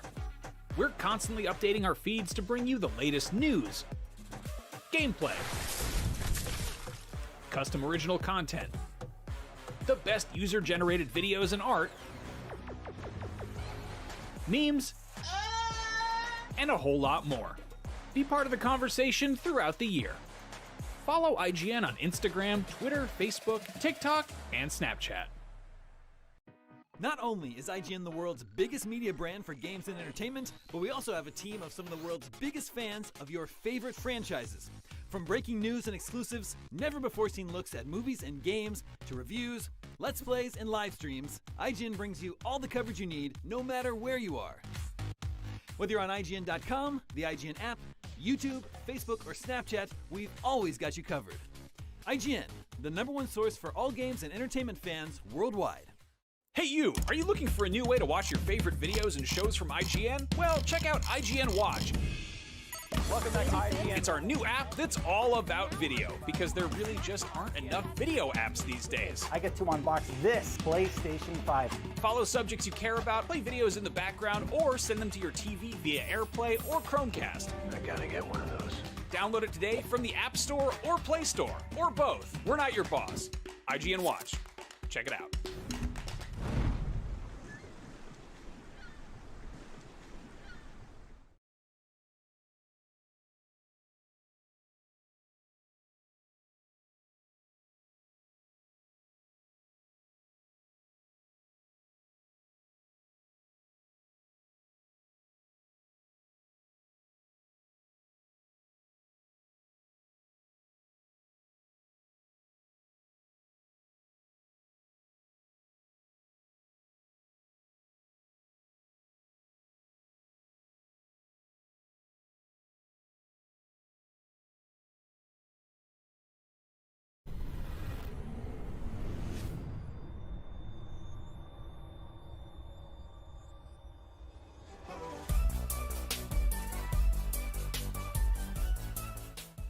So how did this collaboration come about? I think Inder forced it on us. Yeah, Rudy forced it on me. We didn't want to work together again. We would. No. It was all mandated. Orders from above, from our benevolent overlords. So that's mostly true, but also, we're in the video game world, we're in the NFT world. Joel, you've done some cool stuff in it as well, right? Yeah, a little bit. Yeah, I've been playing around with that, but I outside of the woo and wah of selling JPEGs for tens of thousands of dollars, I really liked what you guys were doing with kind of the integrating the tangible good with that same kind of video gamey thing. That was what really got me excited. First time with Blancos anywhere, where we kind of put somebody in the game and tried to create what their character was like. It was pretty cool. It was cool to figure out how we represented him as well. What was the inspiration behind the Dead Mouse cross Blancos character? I mean, from my point of view, I knew how Joel's cat Meowingtons is a big part of his life, and it felt like, we wanted to represent the mouse head, because it's such an iconic part of who he is and what he does, but we kind of didn't want to just do a modification to the Blanco. We wanted to make it a bit bigger than that, so it's actually the first time we've got a full head attachment in the game. And then we were like, well, it'd be cool if when that head comes off, it's not Joel underneath, and it's Meowingtons, and we kind of took a play on that, and I thought it was really cool. Yeah, I mean, I think it was really cool that they didn't just schlep a mouse head on it and call it a day. I mean, they also integrated the cat, my cat, Meowingtons, who I'm a big fan of, and just the fact that it's like the mouse head, but when they take the mouse head off, it's actually Meowingtons, which is pretty cool, because he's kind of all part of the Dead Mouse Joel ethos. Yeah, I like that we repped through one of your early suits in it as well. I was a long-term fan. Yeah, I stopped doing that. It was just too much effort. I like the first 2 or 3 shows, I did the suit thing, and I'm like, you know what? It's too much. It's too much. We're going to strip it down a bit. It's a cool throwback, though. How do NFTs expand the reach of your brand? It's a new technology and all that stuff, too. So we're just going through the trials and tribulations of what is it? Because I think the general consensus right now, if you were to ask men on the street, oh, what's an NFT? Oh, isn't that like a $10,000 JPEG? Is kind of the answer you're going to get. But it's really a lot more than that. It's the underlying framework and technology that allows for,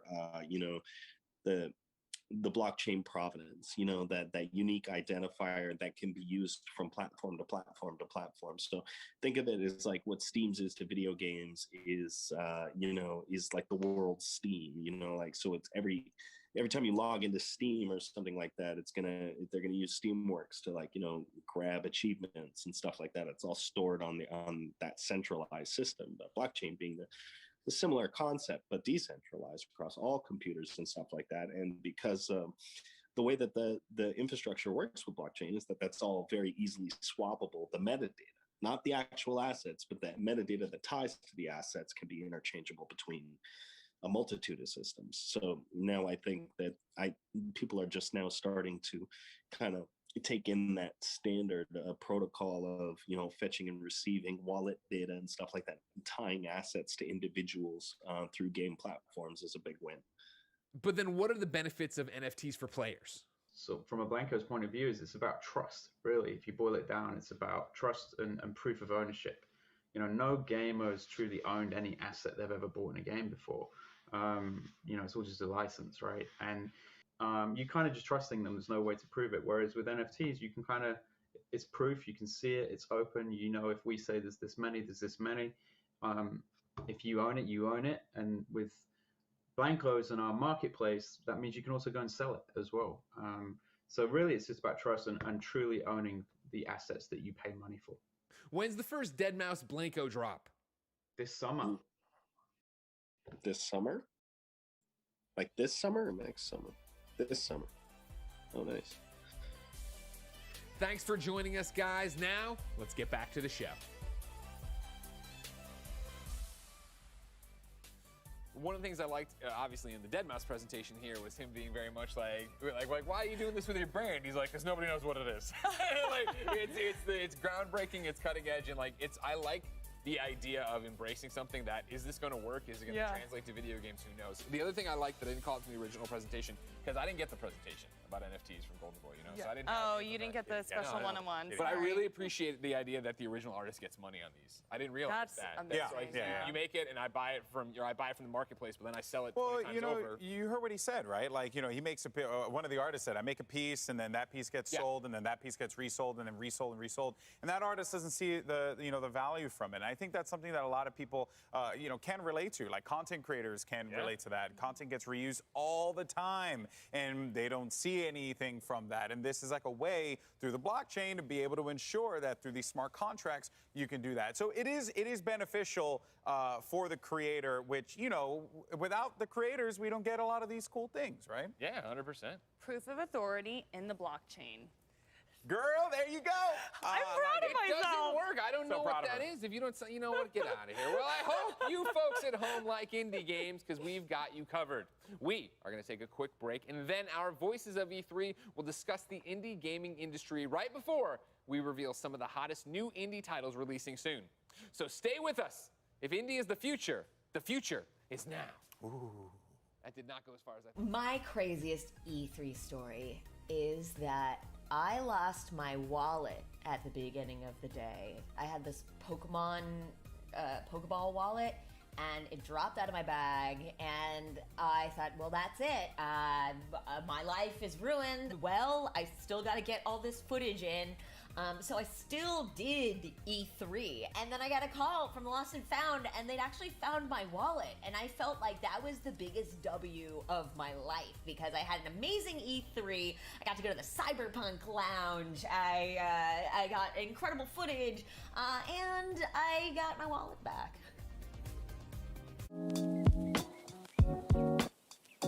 IGN Summer of Gaming 2021 is powered by Duracell, the official battery sponsor of Summer of Gaming 2021. And Army National Guard. Pursue multiple paths while you serve. Reach your greatest potential with Army National Guard.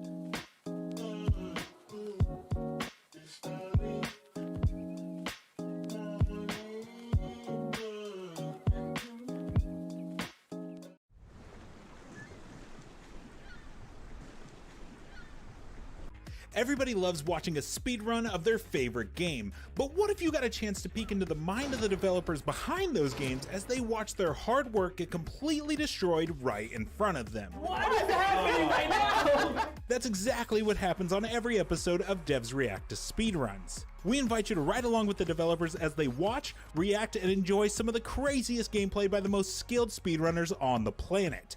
Tune in every Saturday for a brand new episode. If you're not following IGN on social media, what are you waiting for? We're constantly updating our feeds to bring you the latest news, gameplay, custom original content, the best user-generated videos and art, memes, and a whole lot more. Be part of the conversation throughout the year. Follow IGN on Instagram, Twitter, Facebook, TikTok, and Snapchat. Not only is IGN the world's biggest media brand for games and entertainment, but we also have a team of some of the world's biggest fans of your favorite franchises. From breaking news and exclusives, never-before-seen looks at movies and games, to reviews, Let's Plays, and live streams, IGN brings you all the coverage you need, no matter where you are. Whether you're on IGN.com, the IGN app, YouTube, Facebook, or Snapchat, we've always got you covered. IGN, the #1 source for all games and entertainment fans worldwide.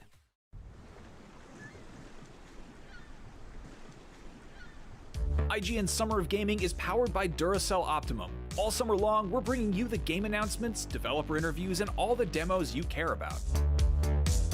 So get comfortable and get ready to play.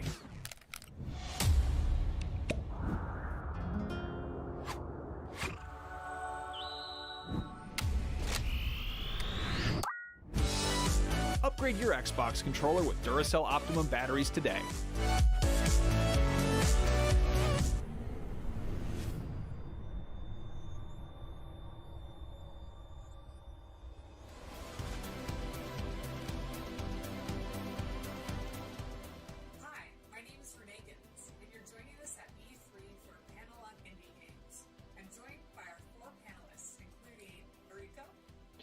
Hi, I'm Ariko. I am a self-proclaimed Nintendo lifer. I want to work at Nintendo as long as they will keep me. I am head of indies, and I'm probably one of the handful of people who have worked in all 3 major regions, so Nintendo of Japan, Europe, and currently I work at Nintendo of America. I am super honored and excited to be here today. Thank you. Hello, I'm Mike Micah. I'm studio head for Other Ocean and Digital Eclipse. I've been making games for far too long, but my favorite games these days happen to be these really fun small games called indie games. Hi, Michelle Branstetter, Director of Business Development for Freedom Games. I started in games long ago, PS1, Brew, even earlier than that. Love it, excited to be here. Thank you for having me, and excited to announce more games too. Hi, I'm Edmund McMillan, creator of Super Meat Boy, Binding of Isaac, and a bunch of other games. I'm an indie game developer. You may know me from Indie Game the Movie. Well, maybe not. It's 10 years old, but I'm here. Hi, thanks for having me. So in recent years, and particularly over this last year, we've seen more and more people playing games. Indie games have filled the void of social and activities in the day-to-day life just as much as AAA titles. Do you believe that this line between indie games and larger publisher games is becoming blurred in the eyes of gamers?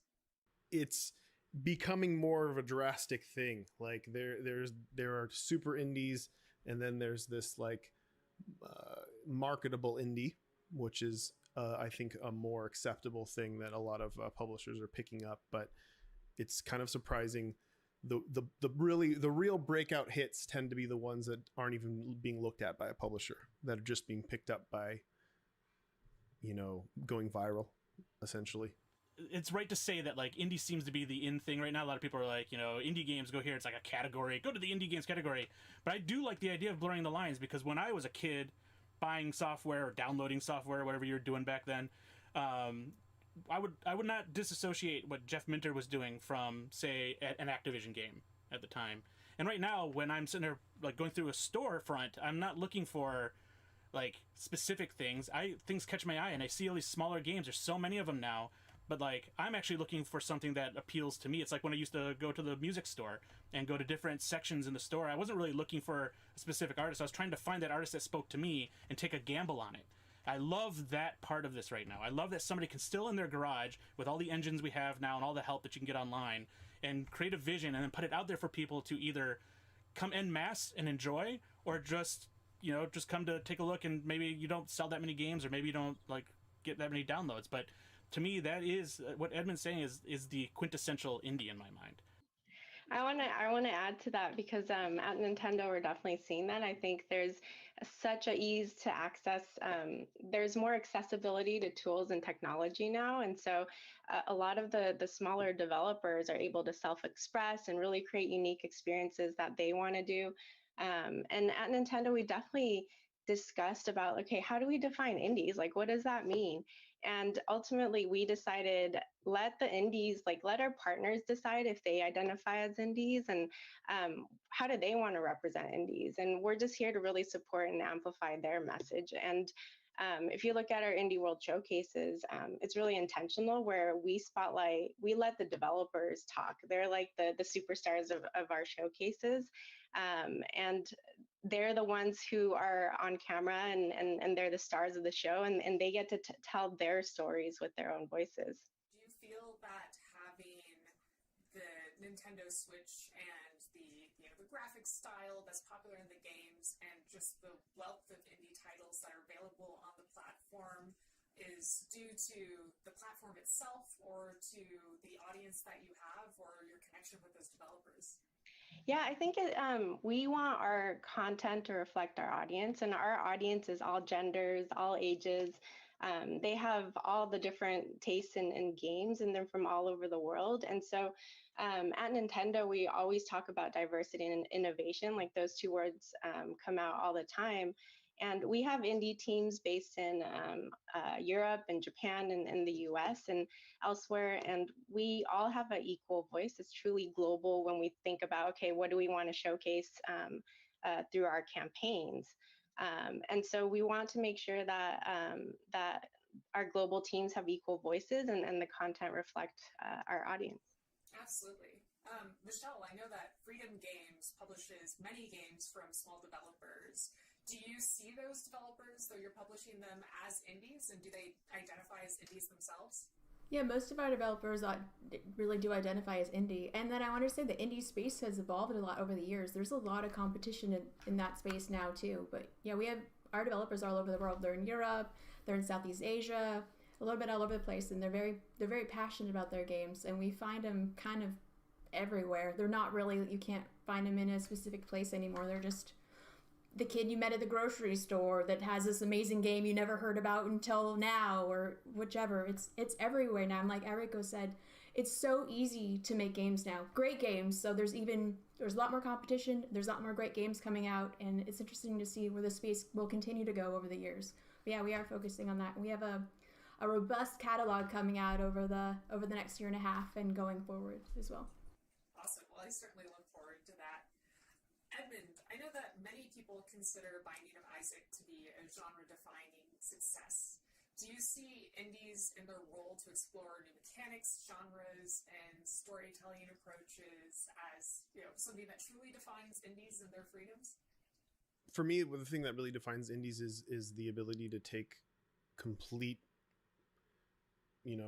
financial risk when it comes to themes and topics and gameplay and everything. Like, doing something that a large company wouldn't be able to do because they couldn't invest multi-millions of dollars in a project that wasn't comparable to something that exists.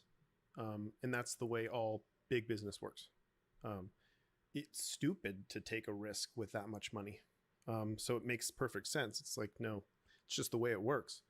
But if you're a small team of a handful of people and your budget's basically your rent, you can do whatever you'd like to do, and you could make a new genre, like Among Us. It's like you can take big risks and you can do what you want, and that's the beauty of complete independence. You can try to avoid the urge to appeal to a majority. Ed Catmull speaks of the concept of the ugly baby and the hungry beast. And the hungry beast being a large company that needs to keep churning and making money in order to, employ all of the people that it has working at it. Whereas the ugly baby is a brand new idea that's strange and unpolished, and it needs to be protected to see if it can grow into a beautiful swan or a beautiful indie game. Do you feel like indie studios are particularly good at taking care of ugly babies? And do you have any advice for someone who might have this idea of their own, and how to initially vet that idea to see if it's worth bringing into production? I think one thing that indie games do really well, again, we let our partners identify, but they put their heart and soul into it, right? They have a vision, they have a story they want to tell. They don't really care. It's about what they want to create. They have a vision, and that's what creates a magic. And for Nintendo, as long as that puts a smile on someone's face, for us, we're really excited about that. For me, recently it was a short hike. I am a mom of 2, and I'm super busy all the time and exhausted at the end of the day. And so when I get to put that on and relax and fly around the island, it's cute, adorable characters. And I even shed a tear. I won't spoil it for people, but that's a great indie game for me. And so I think that's the magic of indie games. Michelle, how does Freedom Games evaluate these initially unproven mechanics and ideas? The developers are extremely passionate about the game. That kind of weighs a lot into it as well. I came from an indie background too. If you didn't live, eat, and sleep what you were selling, it wasn't going to work. So a lot of our indies are kind of the same, but more in a more healthy scenario now. That's something that we consider too. But basically, Triple I is all about passion. It really is, and that's what kind of differentiates it from some other titles or genres is passion, I would say. Right now, what I love about a lot of really good, talented game developers that I meet is that their motivation isn't driven by money. It's driven by a singular vision that they really have had for a long time, usually. They just want to make it happen. And it gets so infectious when you hear it that you suddenly get caught up in it and you want to make it happen. And the reality is, if people could really hear it all the time, if people could really predict what a hit's going to be, we'd have a lot more hits. We don't. Like, that's just stupid. There's always people in the room that you're not in. You're never at the table. They're saying, well, this isn't going to do X because they're doing some math on it. They're over, under, or whatever they call it, and all these different methods they use. But they're rarely ever right. But the person who has that singular vision for so long, who's thought about it forever, like, how can you pit those people against somebody who's been thinking about this their whole life and just wanting to do it? You really can't. Absolutely. I think storytelling itself is something that indie games can do very well, and particularly when it comes to telling unique stories. Are there any indie game titles that you have all played that you've found to be particularly inspiring or emotion-invoking in general? I'm a huge fan of games that present their themes through gameplay. Yeah. Whatever the story, I want to be part of it. I don't want to feel like I'm watching a movie that I'm hitting pause and then I'm doing something else and then coming back and hitting play. I want to feel like it's a dynamic, living world that someone has presented to me, and what I do has some say in what this story is. Or it's a visceral experience. They're painting a world with bits and pieces, and you get to fill in the blanks. I think that's more complementary to video games because you're already in that puzzle-solving, creative mindset. So it lets people be more immersed in than simply just telling somebody a story. Arico, do you think that there are more social games that are being developed in the indie space with the lack of social activity in person for the last year, and also the success of games like Among Us? There's just so many people who love different games. So Among Us has been explosively successful on our platform, and Nintendo was super excited to have it on our platform. Our audience loved it. But look at Hades, for example, which is also on Nintendo Switch. It won Game of the Year recently at DICE. And so I think there's just all sorts of games. A funny story is Human Fall Flat. That's another puzzle game published by Curve Digital, and that's been massively popular in Japan. And elementary school kids who probably don't have the concept of indies, they just loved it. They thought it was super fun, and it's been really popular in Japan. So I think there's just all sorts of games that are fun and out there.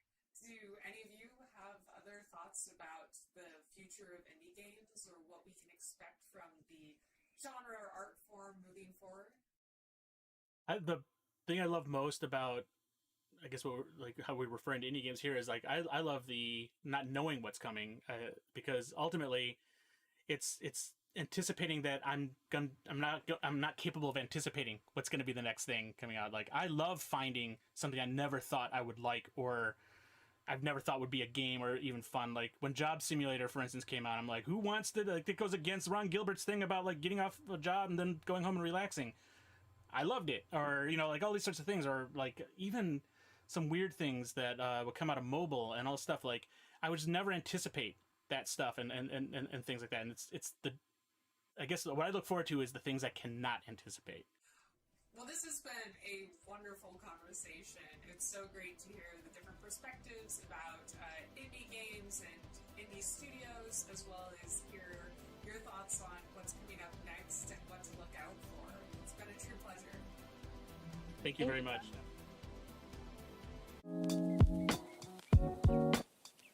IGN Summer of Gaming 2021 is presented by the Amazon original movie, The Tomorrow War, exclusively on Prime Video July 2nd.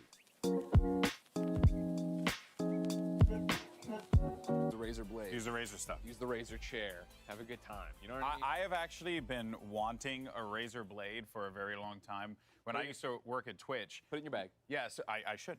When I used to work at Twitch, you had an option. You can either get a Razer for like Windows users or a Mac. Yeah. And I don't mess with Macs at all because I'm terrible. Like, you know, my brain just doesn't work that way for some reason. So I went with the original Razer blade. Yeah. That was so fun to carry around the office. Just a sleek black thing. Sure, play games whenever you want too. Yeah, right? it was amazing. That's pretty I big used to money. just at that time I was playing a lot of controller games, so I would just plug it in and just go nuts. It was a good time. So yeah, it sounded like a shameless plug, but I swear to God, it was the truth. Well, speaking of a shameless plug, the Razer Blade is a great place to play indie games. And what an indie presentation we just had. Of course, it's not over. We have the indie panel coming up. But there was something said in that panel here. Janet Garcia, of course, from MinMax and Kinda Funny, put up this tweet. That's the beauty of independence. You can try to avoid the urge to appeal to a majority. That was Ed McMillan on that panel right there. So good.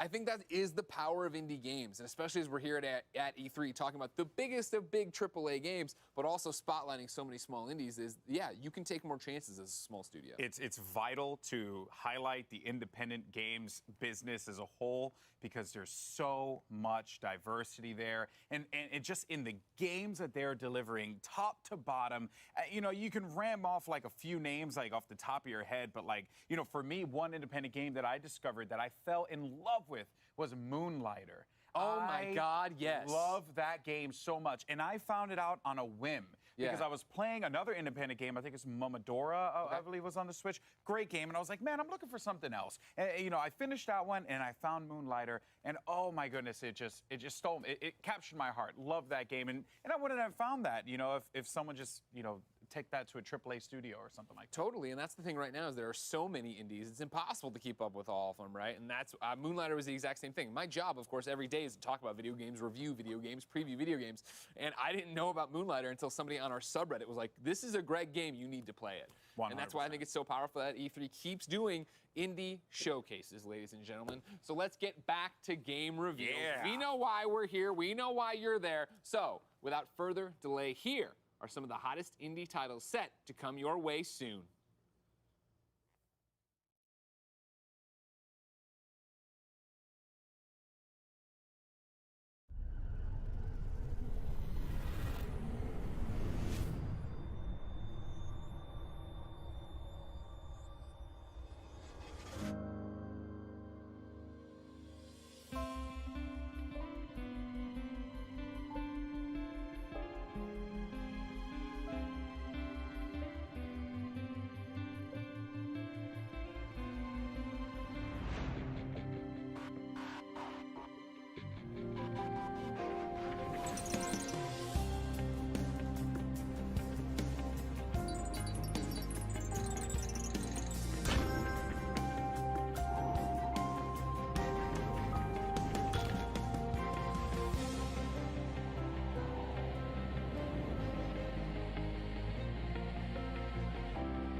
Been a long time, Michael.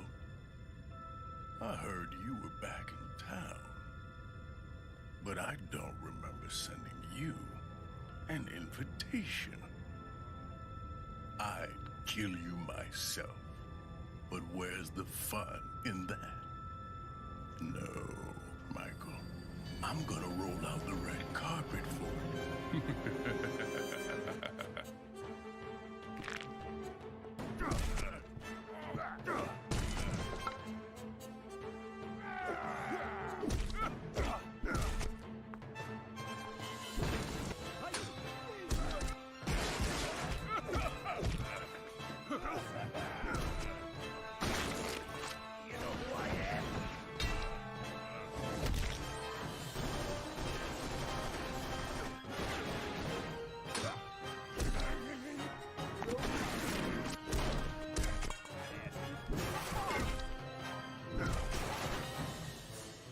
I'll be watching you, Michael.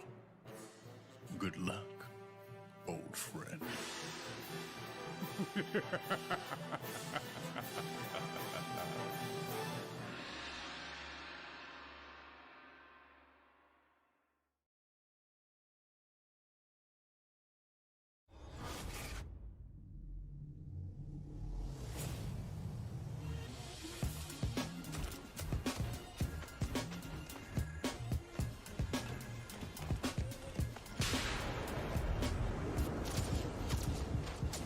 All right, Captain. I got the intel. Good. Now take it to the uplink.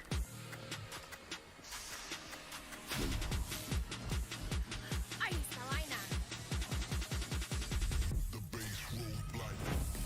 Target is marked. Oh, thanks. Ciao. So, remind me, what's the deal with this intel? I guess I'll kill you now. The drone is down. The drone is mine.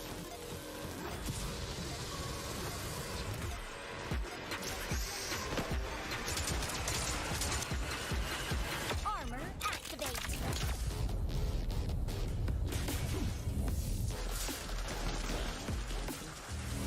You are safe with me. Connection established. Execute protection mode. All right, I'll download the data. Now, you know what to do. Turn it up. Soldiers, we need you here. Keep your wig on, pet. I'm all over it.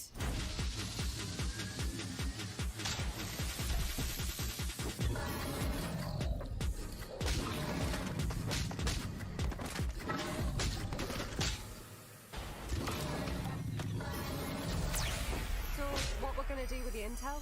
We need it for the job, you know, the heist, larceny. Larceny? More like...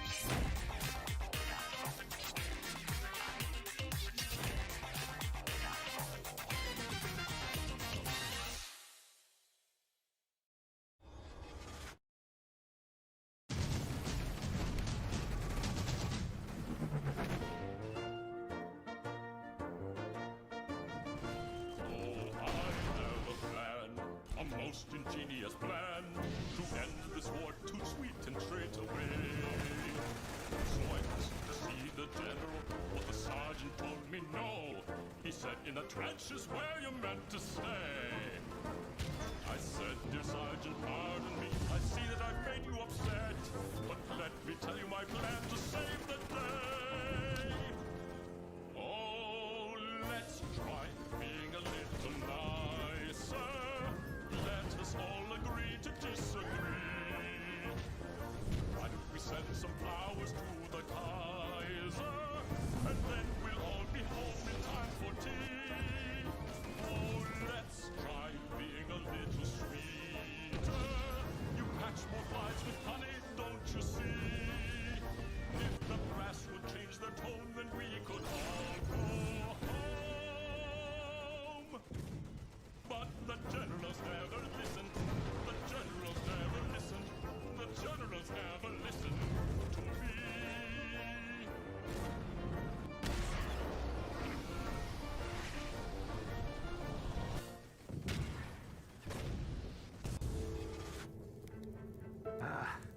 That was tough. Ammo Milton. Some beast is looking at us. Whoa, would you look at that? Mars is one heck of a planet. So green and beautiful. Let's just be careful, sir.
Game developers are creative, passionate, and driven.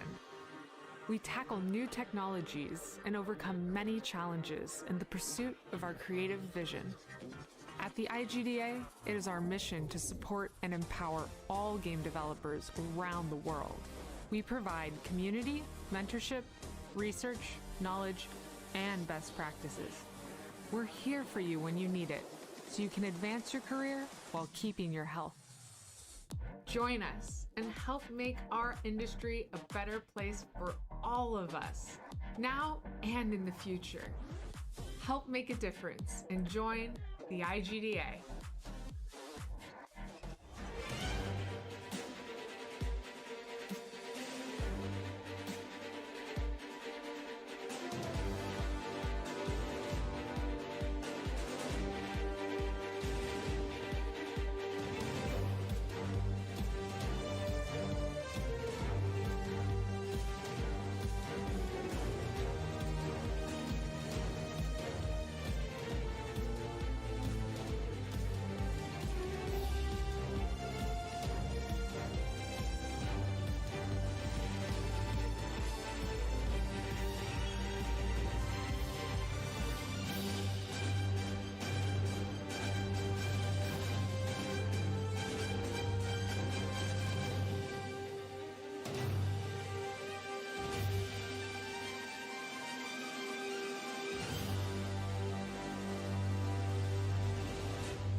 are you really made of? That music got me hyped, huh? I was like, okay, I'm here for it.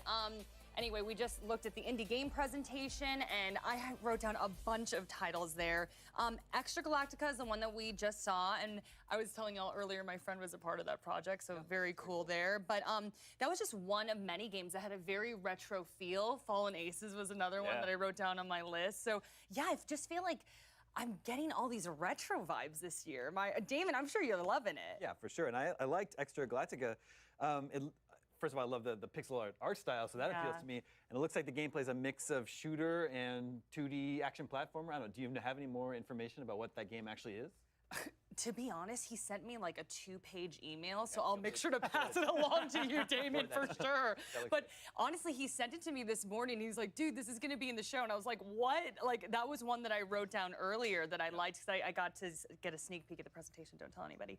But yeah, and I was like, oh my gosh, I love that game. And yeah, that totally vibed. It was amazing. But Fallen Ace is another one that I put down there. Very Doom-inspired. And we saw something from the same studio or creator yesterday. Am I wrong? We saw Dave Oshry from New Blood during the PC Gaming Show before he was unceremoniously cut off by Gabe Newell talking about Steam Next Fest. But they have a bunch of cool stuff coming out. I also love all the URLs they have for each of their games, very tongue-in-cheek. This one was literally Doom Noir. It does feel like a throwback to the FPS of yesteryear with that stylized sort of 1920s gangster flair. It looks like a lot of fun. Oh my goodness, I love the narration, right?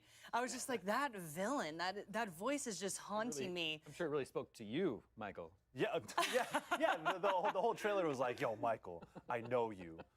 I'm watching you. I'm like, oh, you're watching me? Oh, I appreciate that because I'm on the E3 stage. You know the vibe. Oh, man. And Michael, I wanted to talk to you about Fallen Frontier Alliance of Salt Sons? Sacred Sons. Sacred Sons. I can't read my own handwriting here, guys. And then Terra Invicta. And you and Dan were kind of having some crosstalk about how these indie games, they're keeping dead genres alive. The genres that have been of yesteryear, especially for that aren't really popular. You can't really get a AAA RTS anymore. You can't really get, I mean, other than we have Humankind and we have Civilization, but if you want a different 4X strategy game, that's what Alliance of the Sacred Sons is kind of covering. And Terra Invicta, a grand strategy game. Of course, we have Total War, but maybe you want a little bit of variety. So the thing about independent games that I really like is that you can revitalize those genres of the past. And you can be experimental. And I think this is a theme also when you look at a lot of the independent games is that they have experimental game mechanics. I think that Neko Ghost Jump, which I love so very much, like you can play with perspective and put a spin on platforming. And the triple threat of strategy games, I know that I used to play a lot of them when I had time back in the day. I used to play a lot of StarCraft and Warcraft, and I miss like the early days of Civilization 4 when I was in high school and I had time to pour into matches. And so if you're craving that sort of thing, you can definitely pay attention to these sorts of games and maybe get your fill. Yeah, I got to agree. I think 4X games are a fantastic way to hit fast forward on life sometimes. Like, for example, Civilization was a saving grace during the pandemic as well because I'd be like, oh man, I'm really kind of bored right now. Oh, suddenly it is 4 a.m. and I've been playing this for hours. And that looks exactly like what I'm going to get from Alliance of the Sacred Sons. But I also have to say one that really caught my eye here is a game that looks like a bit of a Metroidvania, and that is Moolander. Oh my gosh, I had that on my super fun. list. Yeah. Like it's the same sort of like irreverent feeling that I got from a game like Guacamelee, for example. But with this, I love that these cows are your enemies. I was getting some Diablo 2 vibes from that hell cow at the end there. I'm just very excited to see what that has in store because it looks like it has a good sense of action, gameplay, and whimsy. Wow, you really milked that one. An utter disgrace. Oh no! Beat me to it. If y'all could Got beat hear now. the puns coming from Dan, we really should be writing them down. We did have the pull up earlier though, and I wasn't able to reference it right away because I just love hearing y'all talk about this stuff. But I do think that Nico Ghost Jump was #1. So. Oh really? Yeah, I was Hell like, yeah. there you go. And then also I know there was Life Slide and a bunch of other incredibly cute ones that I was just like, oh my gosh, indie games, just so much fun. But okay, favorites. Should we go down the line here? Damon, what you picking? I see the wheels turning. I mean, they were coming fast and furiously. Yeah. I know people like Fallen Aces. I got to give a shout out to Toy Soldiers HD. I reviewed the original Toy Soldiers for IGN way back in the day, and that's like a tower defense game that you're going to take the action right down to the ground. It's built in 3D space, so it's really cool to see that game making a comeback.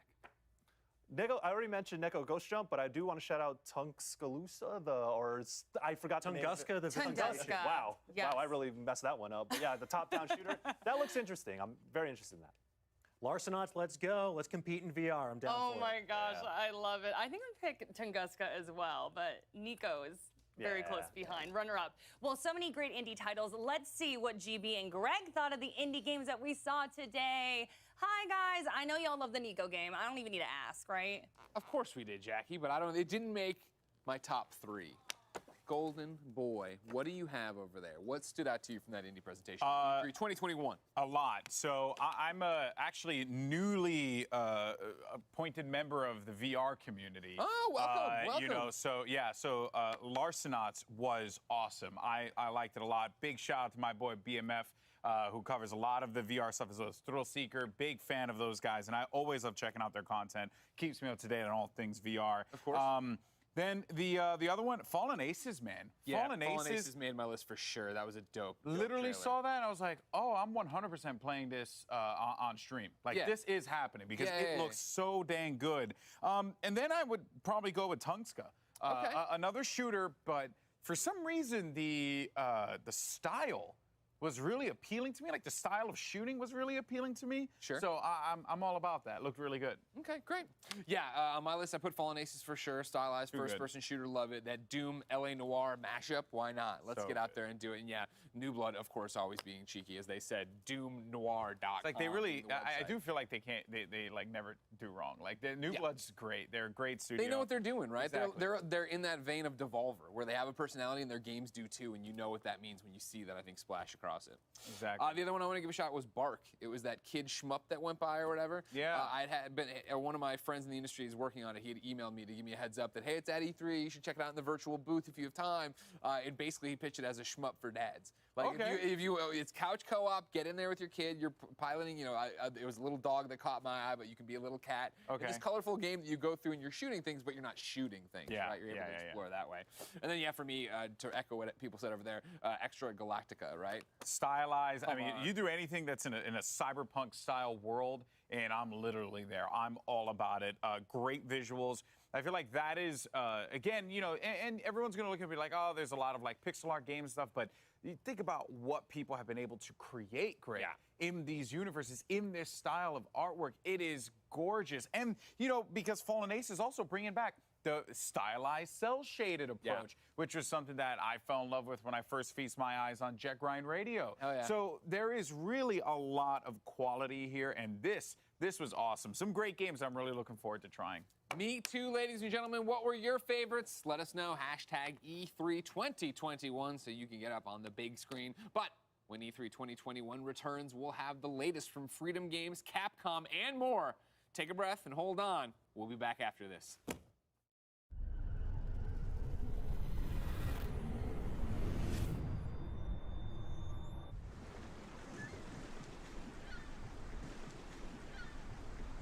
Everybody loves watching a speedrun of their favorite game, but what if you got a chance to peek into the mind of the developers behind those games as they watch their hard work get completely destroyed right in front of them? What is happening right now? That's exactly what happens on every episode of Devs React to Speedruns. We invite you to ride along with the developers as they watch, react, and enjoy some of the craziest gameplay by the most skilled speedrunners on the planet. Tune in every Saturday for a brand new episode. If you're not following IGN on social media, what are you waiting for? We're constantly updating our feeds to bring you the latest news, gameplay,